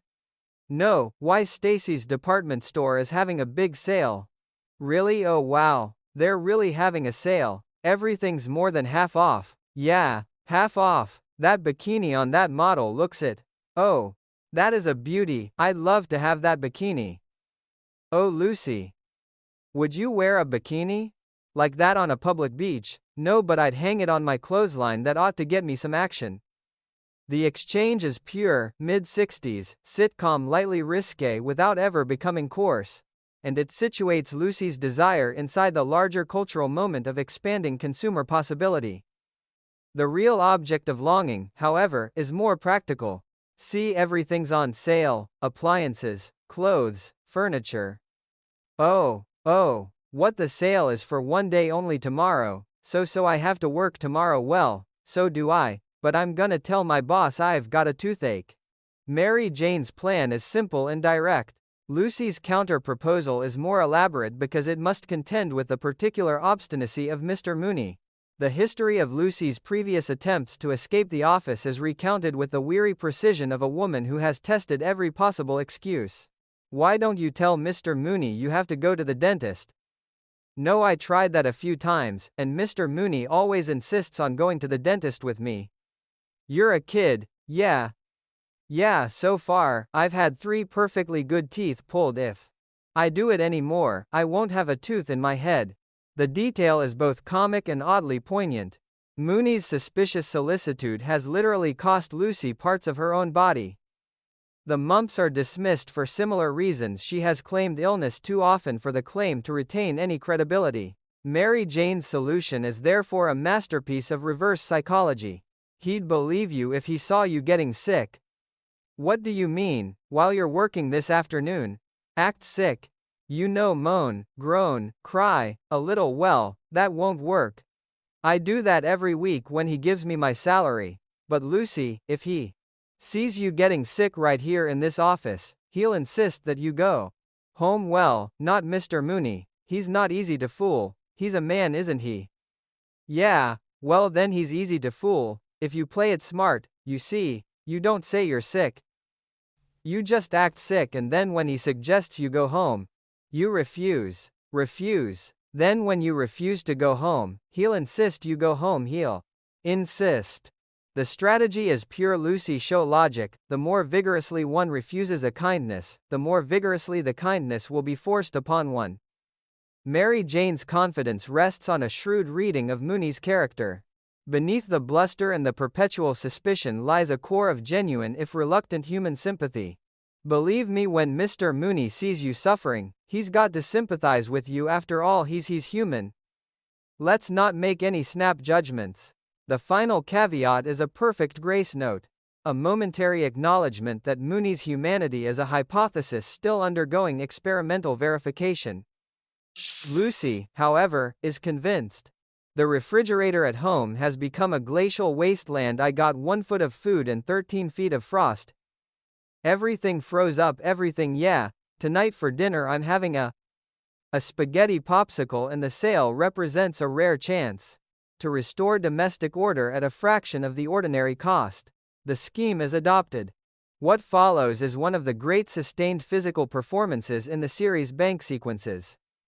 Lucy begins the afternoon dictation with the careful neutrality of a woman waiting for the proper moment to deploy her symptoms. The next letter is to Wilson and Russ. Yes, Sir Wilson and Russ. Gentlemen, regarding your inquiry of the 15th, I think the loan can be haha. Did you say something, Mrs. Kamai? No, sir, no. I think the loan can be arranged on the following terms. The first laugh is small, almost private, a tiny fissure in the professional surface. Mooney notices immediately. Will I sleep, Miss Carmichael? Are you all right? Ah, oh, yes, sir, fine. How about that? Lucy's insistence that she is fine only heightens the effect.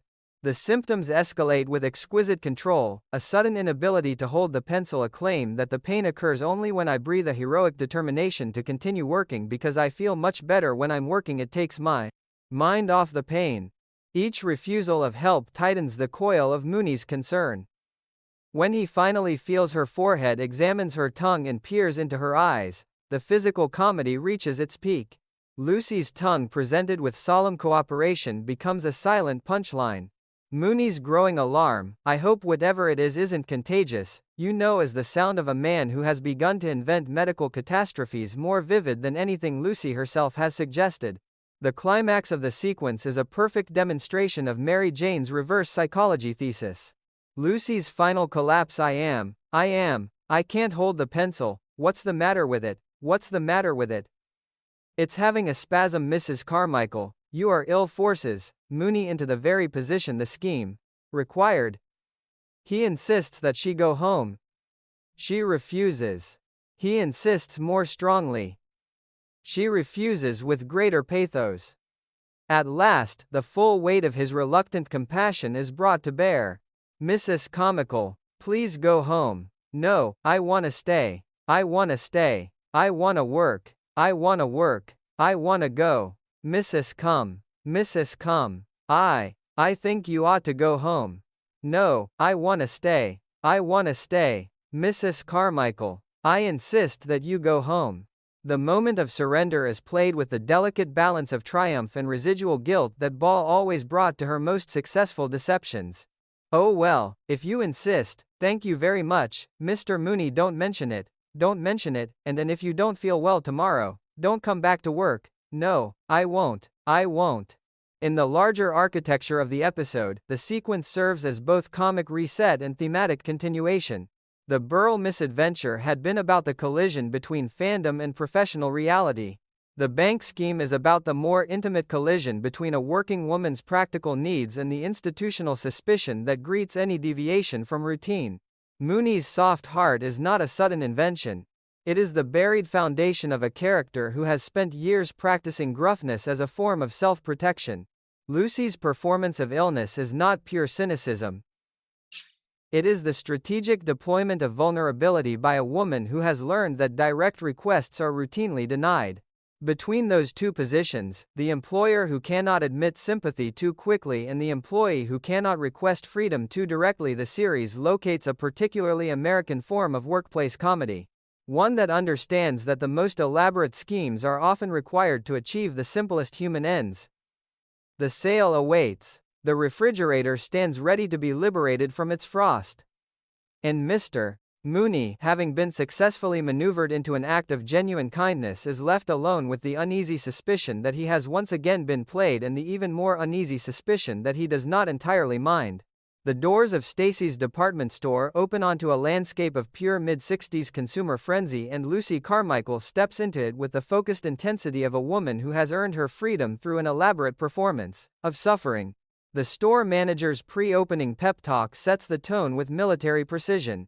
Gather, everyone, gather, gather, gather. Now, remember, this is our biggest sale, and this is the 0 hour. Hope you're all prepared for what's coming. Remember, those are customers out there, and they outnumber us by more than 50 to 1, and I can assure you, they will show us no mercy. Good luck, everybody. Cheer post, cheer post. They're here, they're here. The language is half locker room exhortation and half genuine terror.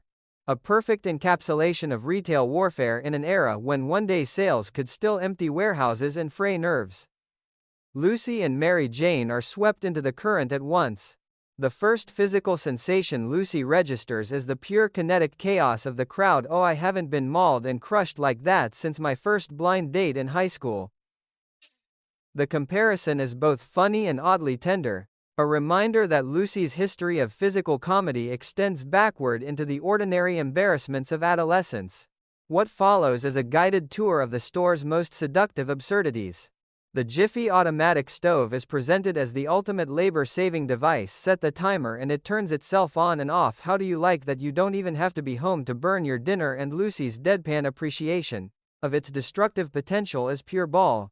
The proliferation of instant products draws a more philosophical response.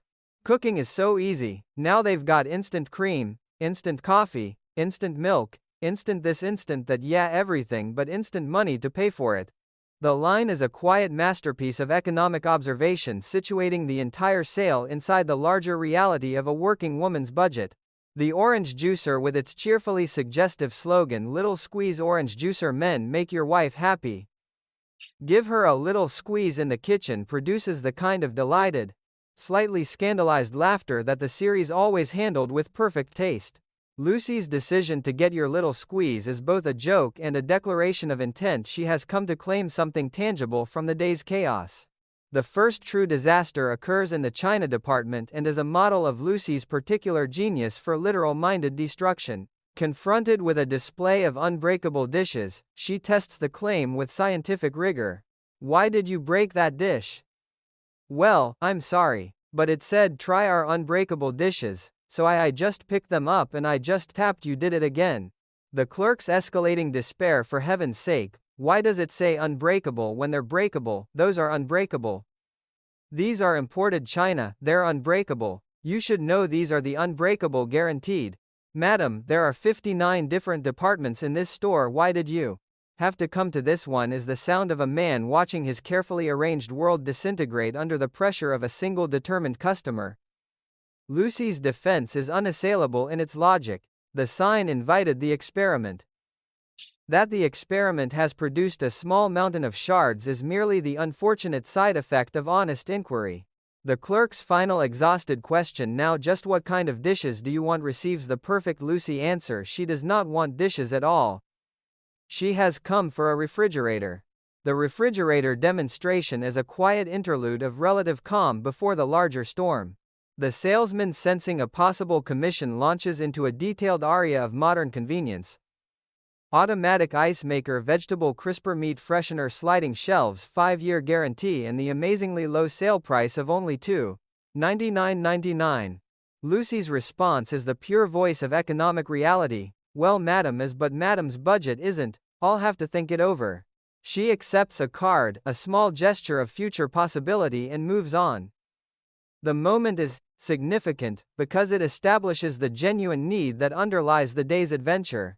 The spaghetti popsicle of the previous evening was not merely a comic exaggeration, it was the symptom of a household appliance that has failed in its most basic duty. Lucy is not shopping for luxury.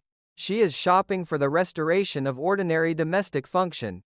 The accidental climax arrives with the suddenness of pure farce.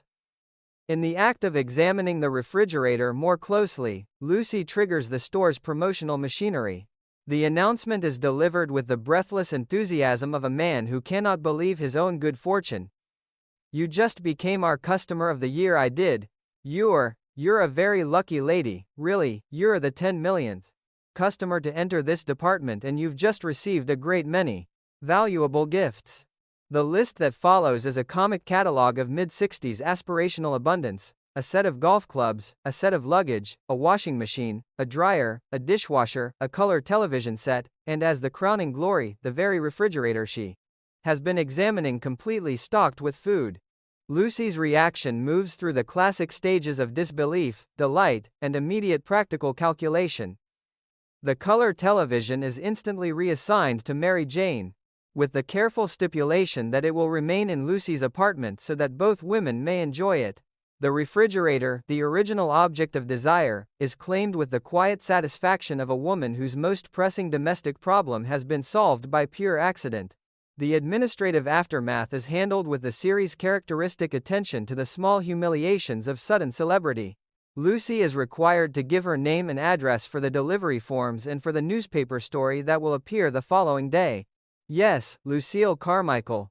Oh, where do I live? Where do I live? Gower Street, Glen Hall Apartments.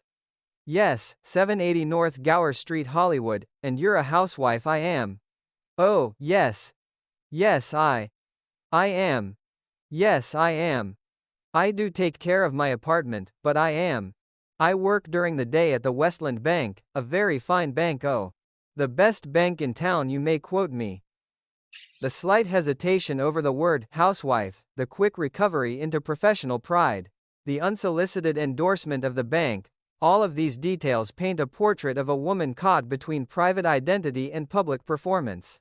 The photographer's flash produces the inevitable temporary blindness. Good heavens, that bulb was so bright, all I can see is a big blue blob, and the promise that her picture will appear in the next morning's paper is received with a mixture of excitement and sudden dawning horror.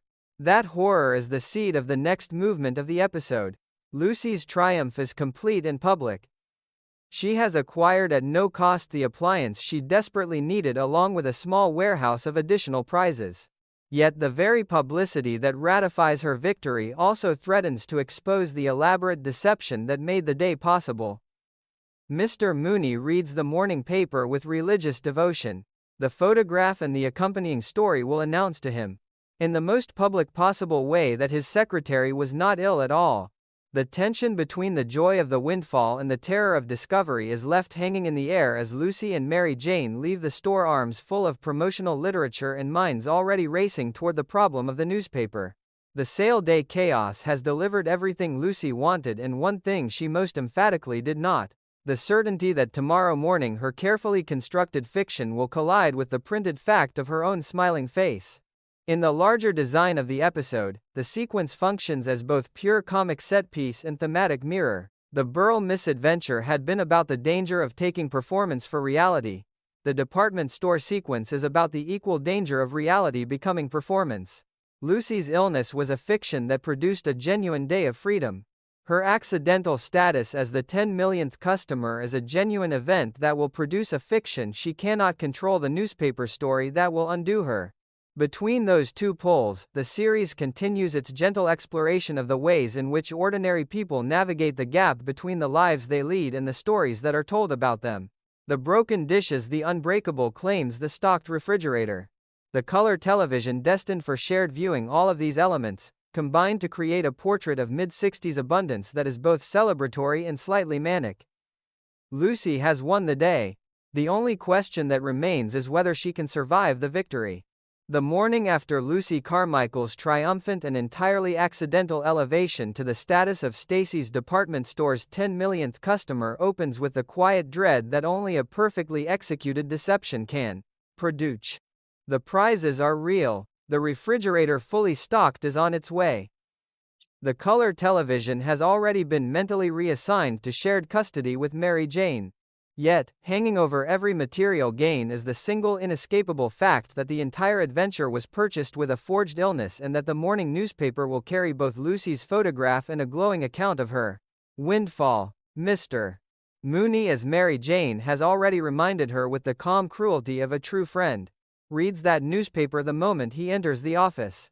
The crisis therefore is not whether the truth will emerge, but how long Lucy can postpone the moment of its emergence and what elaborate architecture of further deception she can construct in the intervening minutes.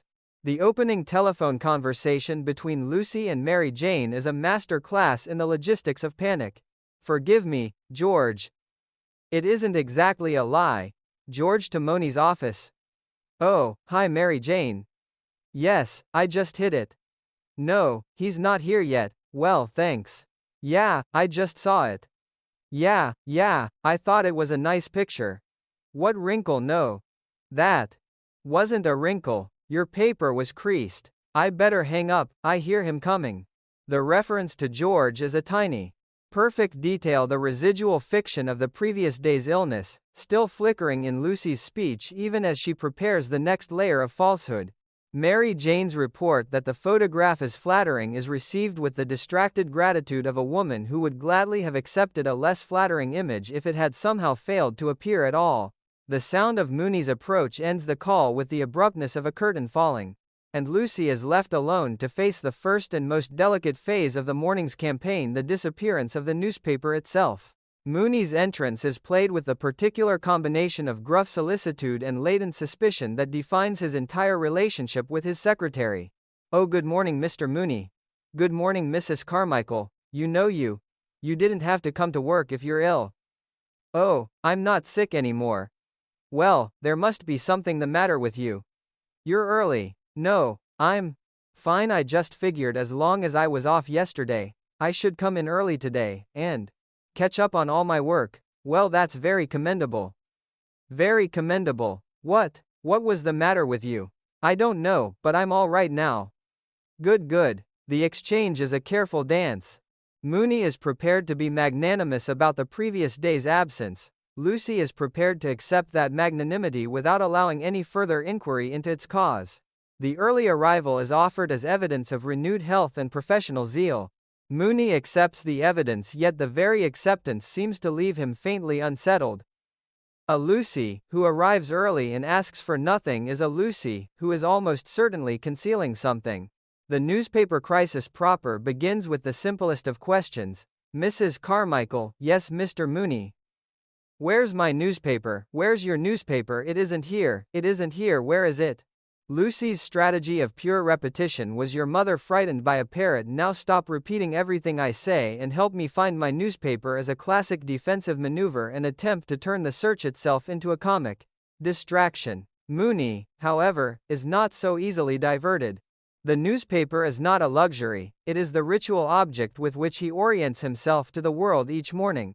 "I just don't feel right unless I read my morning newspaper. I want to know what's going on in the world." Lucy's improvised summary of global events, Well, I'll tell you, the temperature is up, the stock market is down. And little orphan Annie's lost again is both funny and faintly desperate. A thumbnail sketch of a front page that does not exist because she has already made certain it does not exist in the office. Mooney's response is the pure voice of a man who will not be managed. Mrs. Carmichael, would you stop being facetious and go out and buy me a newspaper? The refusal that follows is one of the most sustained and inventive sequences of obstruction in the entire episode. Lucy returns from the imaginary errand with the solemn declaration that the city has been mysteriously stripped of newspapers. There are all out of newspapers.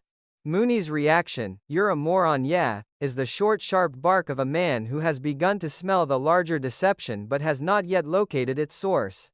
Lucy then pivots to a more elaborate argument about the dangers of excessive reading itself. "Mr. Mooney, you know you read too much anyway." "What, yeah, you're always reading. You know the bank reports, the stock market charts and the fine print and the mortgage papers, and you're just straining your eyes, they're all bloodshot." "My eyes are not bloodshot. How can you tell? You're seeing them from the inside." The final clause is pure Lucy logic. A piece of circular reasoning so perfect in its absurdity that it momentarily stalls Mooney's advance. She presses the advantage with a sudden display of solicitous concern. "Come, Michael, I'm doing this for your own good, Mr. Mooney, really. Do you work too hard? Rest your eyes for a change, it'll do you good." The appeal to Mooney's health is a masterstroke because it inverts the power dynamic of the previous day. Then Lucy had performed illness in order to extract a kindness. Now, she performs exaggerated care for Mooney's well-being in order to extract a different kindness, the temporary abandonment of the newspaper. Mooney's resistance begins to soften under the pressure of this unexpected solicitude. "Well, maybe you're right, you know I have been getting headaches lately." Lucy's immediate, unguarded reply, I know you've been getting headaches ever since I came to work for you," is a moment of almost catastrophic honesty. A slip that reveals the true emotional temperature of their long professional association. She recovers at once, but the damage or the revelation has been done. Mooney chooses for the moment to accept the offered concern. "I appreciate your concern, all right. I'll skip the newspaper this morning. Good, now can we get to work?" "Yes, sir." The victory is temporary and fragile. The office has been secured against the morning paper, yet the world outside continues to contain any number of copies, and the bank itself is populated by colleagues who may have already seen the story. The entrance of Laurie, a fellow employee, detonates the carefully constructed silence. "Lucy, oh hello Laurie, this picture of you is just wonderful. Goodbye, Laurie." The attempt to hustle the visitor out of the room is too late. Mooney's attention has been caught. "What the hell is this you want?" "Yeah, goodbye." "Laurie, just a moment, what picture of you?" "Oh, it's nothing." Laurie was just going. "Weren't you, Laurie?" "She's going, but the papers say Westland Bank employee wins fabulous prizes." "Yeah. That's not my picture really, Mr. Mooney. See, I got red hair and her hair is black." The desperate claim that the photograph cannot be of her because the hair color is wrong is the last doomed line of defense.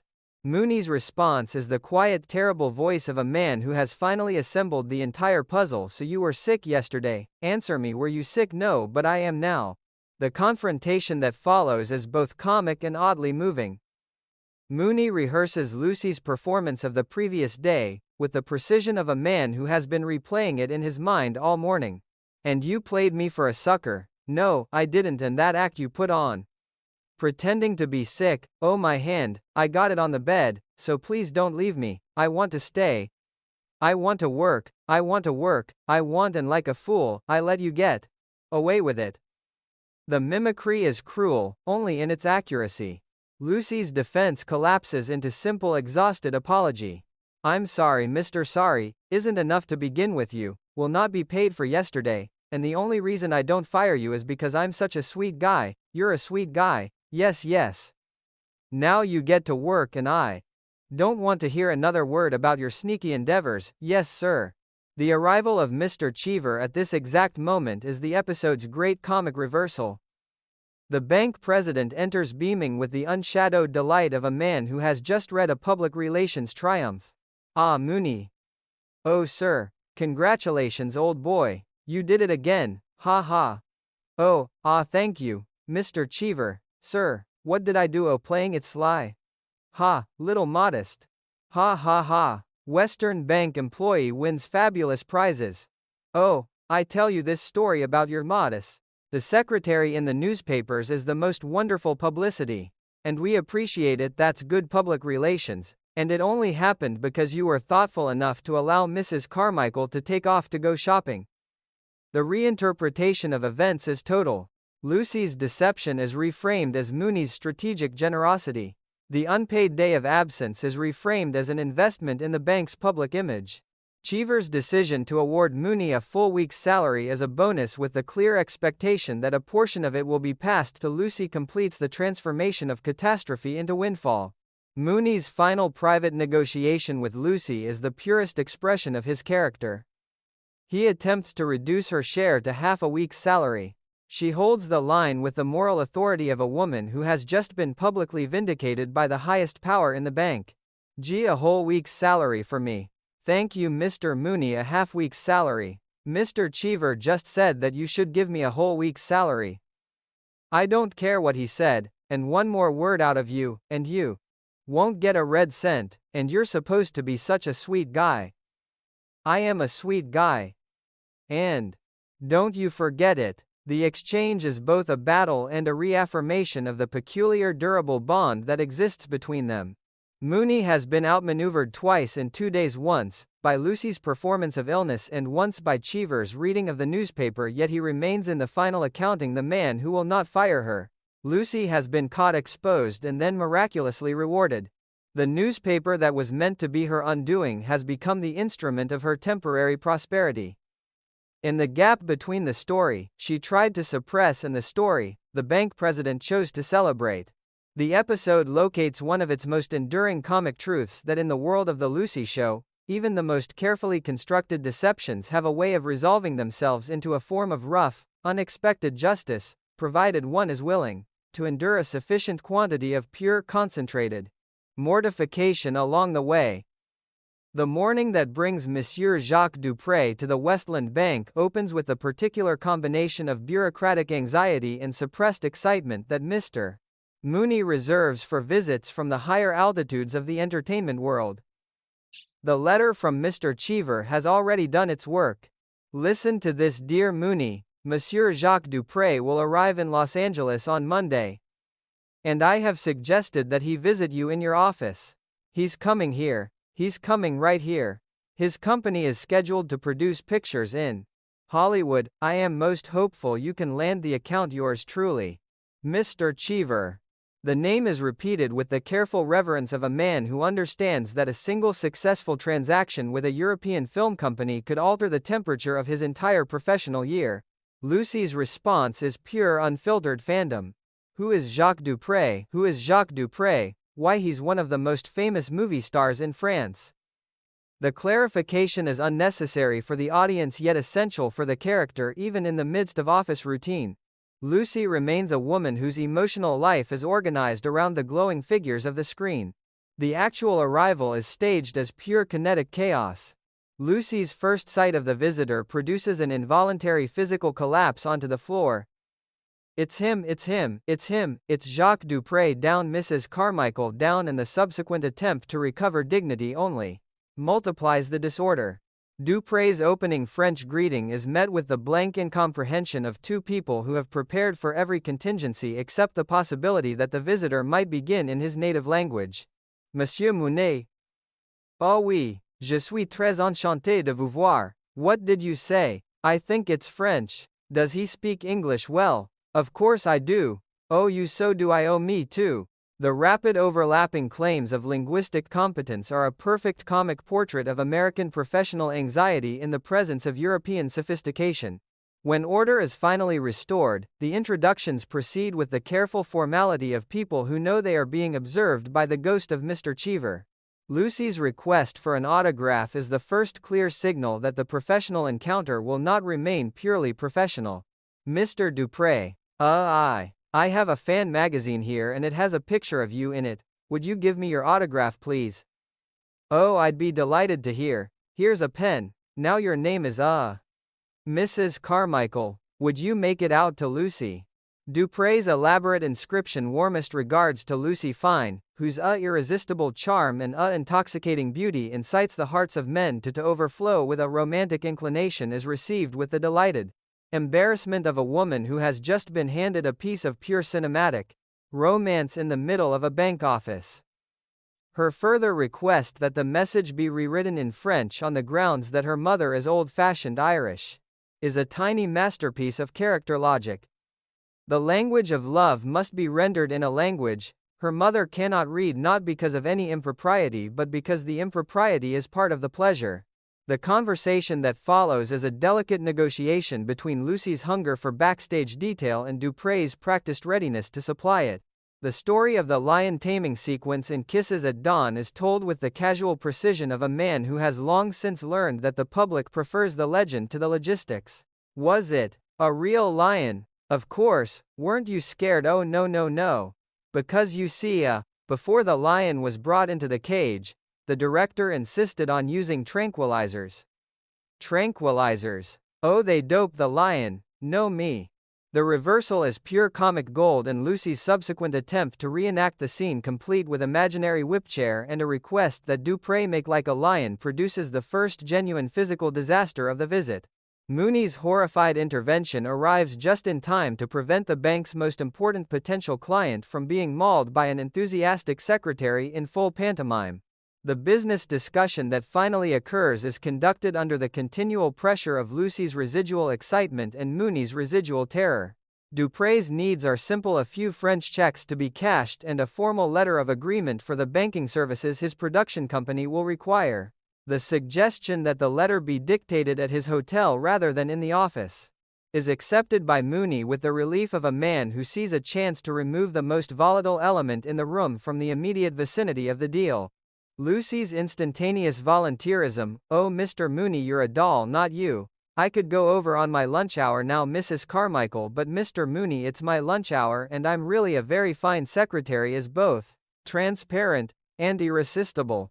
Dupre's courtly acceptance seals the arrangement, the hotel is named, the hour is set, and Lucy is left with the remainder of the morning to transform herself from bank secretary into the kind of woman who might reasonably be invited to take dictation over champagne. The hotel sequence is the episode's great aria of escalating intoxication, both literal and emotional. Lucy arrives late, having changed into something she describes as this little old thing, and is received with the polished hospitality of a man who has decided that the afternoon may as well be pleasant. The champagne is produced with a flourish. "First we're going to have some champagne. Champagne, well, ha. Chateau Bergerac, oh, 1959-59, oh, that was a very good year, and the first glass is enough to loosen the carefully maintained boundaries of the professional relationship." Lucy's attempts to steer the conversation back to work are met with the gentle, implacable insistence that work can wait. "Well, if you still be here, that's one thing about work, it never runs away." The toast that follows, "Touché, you speak French well, I do, don't I," is the first clear indication that the linguistic performance is about to become more ambitious and less accurate. What follows is a gradual, meticulously observed dissolution of competence. The second glass produces a cascade of half-remembered French tags and music hall phrases. "Pardon Sith, L.A.V. Oh yeah, hinky dinky parley v. I was thirsty, that sure beats a coffee break." The third glass dissolves the last barriers between secretary and starstruck celebrant. Dupre's increasingly personal compliments: "Fascinating woman is never a waste of time. Me fascinating. Oh no, really I find you very, very attractive," are received with the delighted confusion of a woman who has never been the object of such sustained continental attention. Her own attempts at sophisticated response grow progressively more approximate. "You know that you have a delightful sense of humor." "Yes, I know about something, I put something, mademoiselle from Armentières, good, that's very good." The song fragment is both a comic non sequitur and a perfect expression of the cultural equipment she has brought to the encounter, a mixture of genuine enthusiasm, half-remembered popular culture, and the stubborn determination to rise to the occasion. The onset of hiccups is the physical turning point of the sequence. "Oh, my. I have really got. I got them. I've got the hiccups. Oh, I'm terribly embarrassed. Oh, but I. I know how to get rid of them. Let's see now, they said, take 10-15 swallows of something and hold your nose. Yeah, that was it. The remedy fails in the most public possible way, and Dupre's attempt to assist only multiplies the disorder. By the time the actual dictation begins, Lucy is operating in a parallel cognitive universe. The letter is addressed correctly to Mr. Mooney, yet the subsequent sentences dissolve into pure phonetic improvisation. The ballpoint pen is discovered to be upside down. The room itself appears to be in motion. I'll be all right if you'll just hold the room still. The final collapse into nautical hallucination. You know what, I've never been on such a big boat before. Boat, yeah. What time do you sail? Sail, you know, the last time I saw somebody off I wound up in Catalina. I better get off here before they pull up. The gangplank is the logical endpoint of the afternoon's trajectory. The professional task has been entirely replaced by a private voyage of pure champagne-fueled disorientation.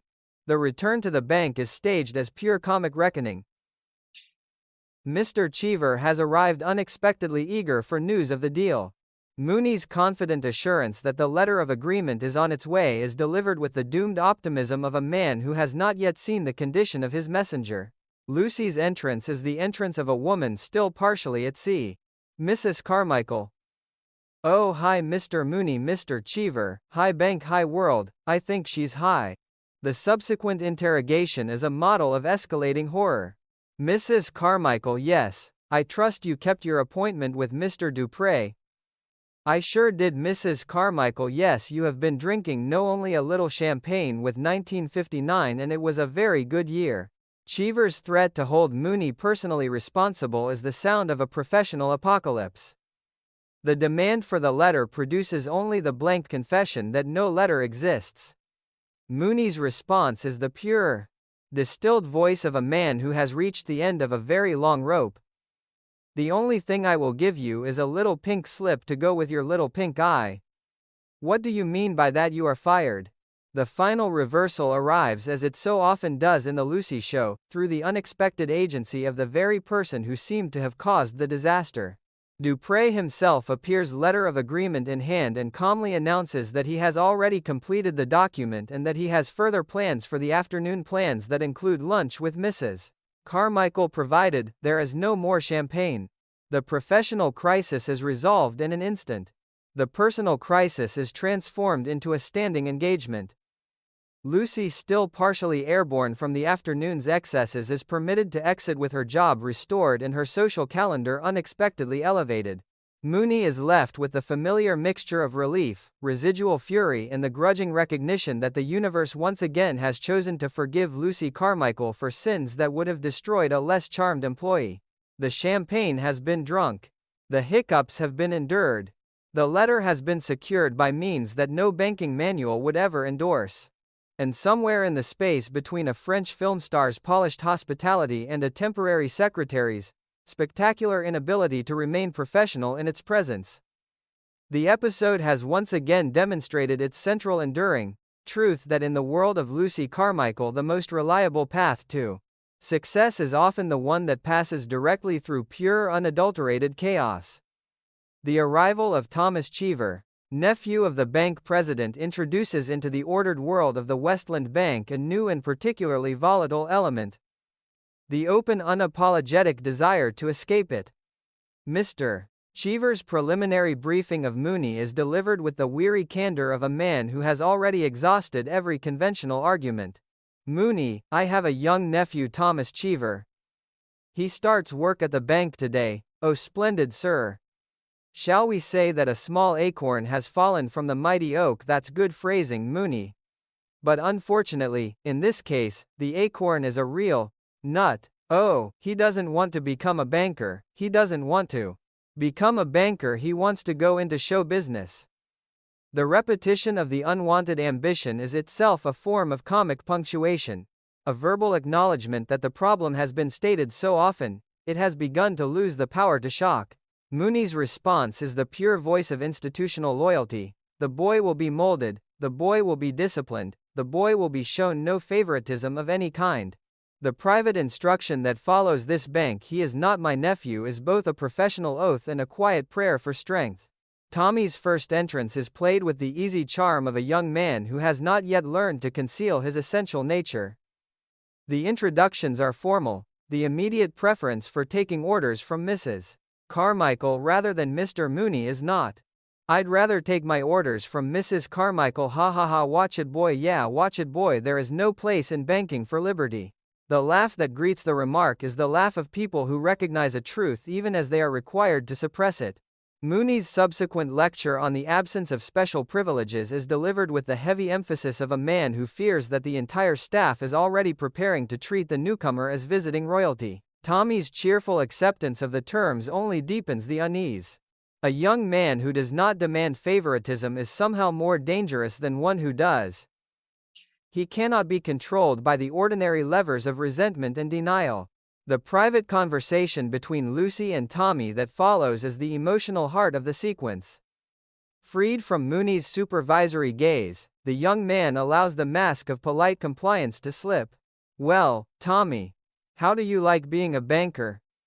No, I don't know. I don't know, I think it's real bad casting for anyone with acting ambitions. The language of casting is itself a quiet declaration of identity. Tommy does not speak of banking as a temporary inconvenience, he speaks of it as a fundamental miscasting of his essential self. Lucy's response is the pure voice of hard-won experience. Yeah, you know, Tommy, Hollywood is filled with people who think they're actors. Even me, you. Yeah, when I first came out here, I wanted to be an actress. Oh really? Yeah, took me a long time to realize that I just did not have it well. Everybody can't be another Annette Funicello. The self-deprecation is gentle and absolute. Lucy has long since made peace with the distance between her own early dreams and the life she has actually built. That peace, however, does not extend to a willingness to watch another person surrender the same dreams without a fight. The discovery of Tommy's voice occurs with the casual suddenness of pure accident. A bottle of pop, a half-remembered song, and the young man's unself-conscious willingness to sing a few bars are enough to transform the atmosphere of the office. Oh, that's one of my favorite numbers, no kidding. That's one of my favorite songs, too. Really? Yeah, especially that arrangement. Ah, there's a kind of hawk you are when the world's on.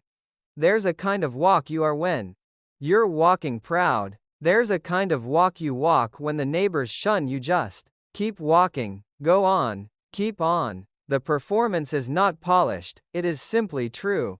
Lucy's reaction is the reaction of a woman who has spent a lifetime recognizing authentic talent when it appears in unlikely places. Oh Tommy, that was dark. Gee Tommy, what a voice, you are sensational. You didn't tell me you could sing well. I never thought my voice was any more than average. Well now, if that is an average voice, Elizabeth Taylor is an average housewife. You have got talent. The Elizabeth Taylor comparison is pure Lucy hyperbole, yet it carries the weight of absolute conviction. She has heard something that cannot be ignored. The subsequent confrontation with Mooney is a model of colliding worldviews. Lucy's attempt to argue that Tommy is being wasted in a bank is met with the full institutional fury of a man who regards show business as a form of moral contagion. Mr. Mooney, we have got to get Tommy out of here. What he should not be wasted in a bank, he should be in show business. Mrs. Carmichael, wash your mouth out with soap. Now my boy, forget show business. Your uncle has your best interest at heart.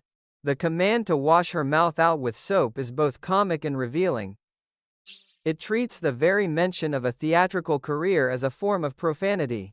Tommy's polite attempt to keep the peace is overridden by Lucy's determination to force a hearing. The impromptu audition that follows is a disaster of timing and sympathy. Mooney endures only a few bars before shutting the performance down with the finality of a man closing a vault. There's a kind of walk that's enough, you'll never make it well. Some audition. Dizzy Gillespie would have had a better chance with Lawrence Welk. The cultural references are precise and crushing. Lucy's further advocacy is met with a threat so elaborate it becomes pure poetry of administrative rage. If you so much as mention show business in front of this young man, again I will have you dunked in gold, sent to Fort Knox, sliced into ingots of bullion. And then I shall take great joy in personally firing you, ingot by ingot. The threat only hardens Lucy's resolve. In the quiet conversation that follows, she and Tommy begin to sketch the outlines of a more practical conspiracy. The goal is no longer to persuade Mooney, the goal is to place Tommy in front of a man who possesses the power to make persuasion unnecessary. Nelson Penrose, the producer, becomes the object of the new campaign. Lucy's claim of connection is characteristically elastic. You know him well, practically a friend of mine, as secretary to one of his secretaries, yet it is enough to open the door to possibility. The subsequent dinner with Mary Jane is the formal planning session of the conspiracy. The lobster may have been expensive, the borrowed dress may still be overdue. But the real business of the evening is the construction of a trap sophisticated enough to bring a major producer into the bank under false pretenses. Mary Jane's initial resistance is the resistance of a woman who understands the political realities of studio life. I would be thrown right out of the office if I even mentioned audition to Mr. Penrose. He never auditions anybody. The clarification that follows is one of the episode's quiet insights into the mythology of discovery. Penrose does not hold formal auditions. He prefers to believe that talent is something he encounters in the wild, at car washes and laundries, on live bait boats, even in the aftermath of traffic accidents. The information is pure gold. If the producer will not come to an audition, then an audition must be made to appear in the course of his ordinary business. Lucy's solution is instantaneous and perfect in its simplicity. A forged check bearing Penrose's name will be discovered at the bank. The producer will be summoned to verify the signature. Tommy will be stationed at the appropriate window. The rest will be left to the young man's voice and the producer's well-documented appetite for discovering talent in unlikely places. The plan is adopted with the particular mixture of excitement and residual guilt that always accompanies Lucy's most elaborate schemes. Mary Jane's final assessment: Lucy, you've got the most conniving mind west of the Mississippi, and I'm proud to be your friend, is both a compliment and a quiet acknowledgement of the moral territory they are about to enter. The forged check is a genuine crime, however minor and temporary. The deception of a major client is a genuine risk to the bank's reputation. Yet the alternative, allowing a genuine talent to be slowly extinguished inside the fluorescent gloom of a teller's cage, is to Lucy the greater crime. In the gap between those two ethical calculations, the episode once again locates its central enduring tension: the collision between the orderly world of institutions and the disorderly insistent claims of individual gifts. Tommy Cheever has a voice. Lucy Carmichael has a plan. Mr. Mooney has a vault full of rules. Between those three forces, the final movement of the episode will find its particular chaotic music. The final movement of the episode assembles every comic and emotional force that has been gathering since Tommy Cheever first walked into the Westland Bank and quietly declared that the teller's cage was bad casting. The forged check scheme is set in motion with the precise, slightly breathless efficiency of a Lucy Carmichael production. Mr.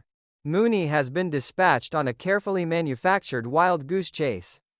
The appropriate window has been assigned to Tommy. The supporting players among the bank staff have been briefed in the broad outlines of their roles. And Lucy herself stands ready to greet the arriving producer with the solemn professionalism of a woman who has never once in her life been involved in anything irregular. When Nelson Penrose appears, the performance begins at once. "Good morning, Mr. Penrose. We've been expecting you. What's all this nonsense about a forged check?" "Well, we think it's forged, sir, and we just need you to personally verify the signature." The producer's irritation is authentic and useful. A man in a hurry is a man less likely to examine the finer details of the trap being sprung around him.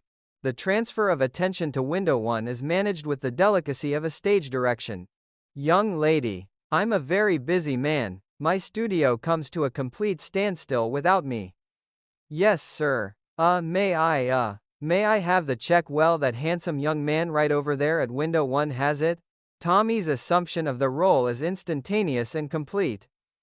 The examination of the check, the solemn declaration that the signature is not genuine, and the subsequent explosion into song occur in a single continuous arc of pure theatrical logic. "That is not my signature." "That's exactly what we thought, sir, because we looked it over now. We're in clover 'cause we didn't cash the check. The P was too wobbly, the E was too small, the N was too loopy, the so please don't." Be nervous, we give great service. We won't let it happen. Oh, we'll find this forger. And believe me by George, we'll get him in the end. He won't have a friend and he won't need a pen in the pan.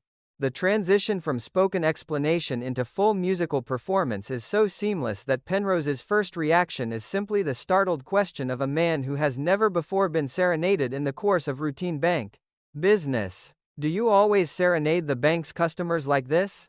Tommy's answer is the purest expression of the scheme's central fiction. Oh no sir, only the bank's most important customers. The subsequent performance of You Gonna Know When the Feeling Hits You is not a polished nightclub turn. It is the open-throated, slightly breathless delivery of a young man who has been given one chance to make the truth of his gift audible to the only person in the room who can change his life. Lucy's frantic stage management from the sidelines, "Oh, Mr. Penrose, you just sit down and relax and listen to this boy," is both unnecessary and essential. Unnecessary, because the voice itself is doing the work. Essential because the entire architecture of the deception still requires a supervising intelligence to keep the other elements from collapsing. Penrose listens. The irritation drains from his face. The professional skepticism gives way to the particular attentiveness of a man who has spent a career recognizing the sound of a future attraction. When the song ends, the question that follows is the question. The entire scheme was designed to produce "Young man, you have a fine voice and a very nice manner about you. Have you ever thought of going into show business?" The carefully prepared answer is delivered with the wide-eyed innocence of pure conspiracy. "Me in show business? Oh, Mr. Penrose. Whatever would make you think that a brilliant young banker would ever want to become a movie star? He'd never consider it. It start at $1,000 a week, be considerate." The mention of the specific figure is the final decisive stroke. Penrose's interest is no longer theoretical. A second song is requested. The bank floor, for one suspended moment, becomes a private audition room. And then the door opens and Mr. Mooney returns from his wild goose chase to discover that the institution entrusted to his care has been transformed into a full-scale musical revue. The explosion that follows is the pure distilled essence of Mooney at the end of his tether. What's going on here? What's going on here? Who dares mock the boss? Who y'all the boss? Tommy's going into show business, so business. Yes, Mooney, you're fired. Mr. Carmichael, you're fired. Tommy, you're fired. Tommy, you're fired. The triple firing is both comic excess and genuine administrative panic. In the space of 3 sentences, Mooney attempts to restore order by the simple expedient of dismissing everyone involved in its destruction. The gesture is magnificent in its futility. Penrose's response is the calm, amused voice of a man who holds the higher power. "Now you can accept Mr. Penrose's offer of $1,000 a week, $1,000 a week, $1,000 a week, $1,000 a week, and if anybody gets fired because of this, I'll never borrow another penny from this bank." The threat is both personal and institutional. A producer who can promise $1,000 a week can also choose where to place his company's substantial deposits. Mooney's authority, already stretched to the breaking point, collapses under the combined weight of artistic discovery and financial reality. The final resolution arrives, as it so often does in the Lucy Show, through the unexpected intervention of the very figure whose authority has been most thoroughly compromised. Mr. Cheever's earlier designation of Tommy as a real nut is quietly revised in the light of the new information. The uncle, who had regarded show business as a form of family tragedy, is now confronted with the evidence of a genuine, marketable gift, and the additional evidence that the gift has already attracted a serious professional offer. The command that follows is both a surrender and a blessing. "Sing Tommy Boy, you heard your Uncle Wendy sing Tommy Boy." The reprise of the song, now performed with the full chaotic blessing of the bank's highest authority, becomes the episode's final musical statement. The teller's cage is left behind. The $1,000 contract is accepted. And the various firings are understood by all parties to have been the temporary expressions of a man who had not yet been given the opportunity to revise his understanding of the situation. In the larger architecture of the composite episode, this closing sequence performs the essential function of gathering every major thematic thread into a single coherent comic statement. The Burrell misadventure had explored the tension between public persona and private ambition. The department store scheme had examined the elaborate negotiations required to extract a single day of freedom from institutional routine. The Dupree sequence had demonstrated the comic dangers of allowing fandom to overwhelm professional boundaries. The Tommy Cheever story completes the pattern by returning to the question of authentic talent and the institutions that both nurture and obstruct it. Lucy Carmichael, who began the episode as a temporary secretary, desperate for a weekend's wages, ends it as the architect of a young man's escape into the very world of performance that has always fascinated and eluded her. The victory is not hers in any material sense. She remains a bank secretary still subject to Mooney's supervision and still capable of the next spectacular miscalculation. Yet, the victory is real. A voice that might have been silenced has been heard. A future that might have been postponed has been claimed. And the bank itself, that temple of order and caution, has been forced to acknowledge that some forms of value cannot be entered in a ledger. The enduring heart of the Lucy Show resides precisely in this willingness to allow chaos to become the instrument of a rough, unexpected justice. Lucy's schemes are never clean. They leave behind broken dishes, compromised newspaper stories, champagne-fueled dictation disasters, and the residual fury of a manager who has been outmaneuvered once again. Yet they also leave behind a refrigerator stocked with food, a color television available for shared viewing, a restored professional relationship with a French film star, and a young man on his way to a career that matches his gifts. The series never pretends that the path from deception to resolution is tidy. It only insists with the stubborn optimism that was Lucille Ball's particular genius that the path remains worth walking. In the final image of Tommy singing while the assembled forces of the bank manager, president, producer, and temporary conspirators listen with varying degrees of disbelief and delight. The episode locates its quiet affirmation that the most reliable engine of human progress is sometimes a woman who cannot stop inventing elaborate solutions to problems that more sensible people would simply accept. Lucy Carmichael does not accept. She schemes, she stumbles, she apologizes, and somehow, through the pure accumulated force of her refusal to leave the world as she found it, she leaves it slightly more generous than it was before. That is the classic resolution. That is the heart of the sitcom. And that is why, more than half a century later, the laughter still arrives on time.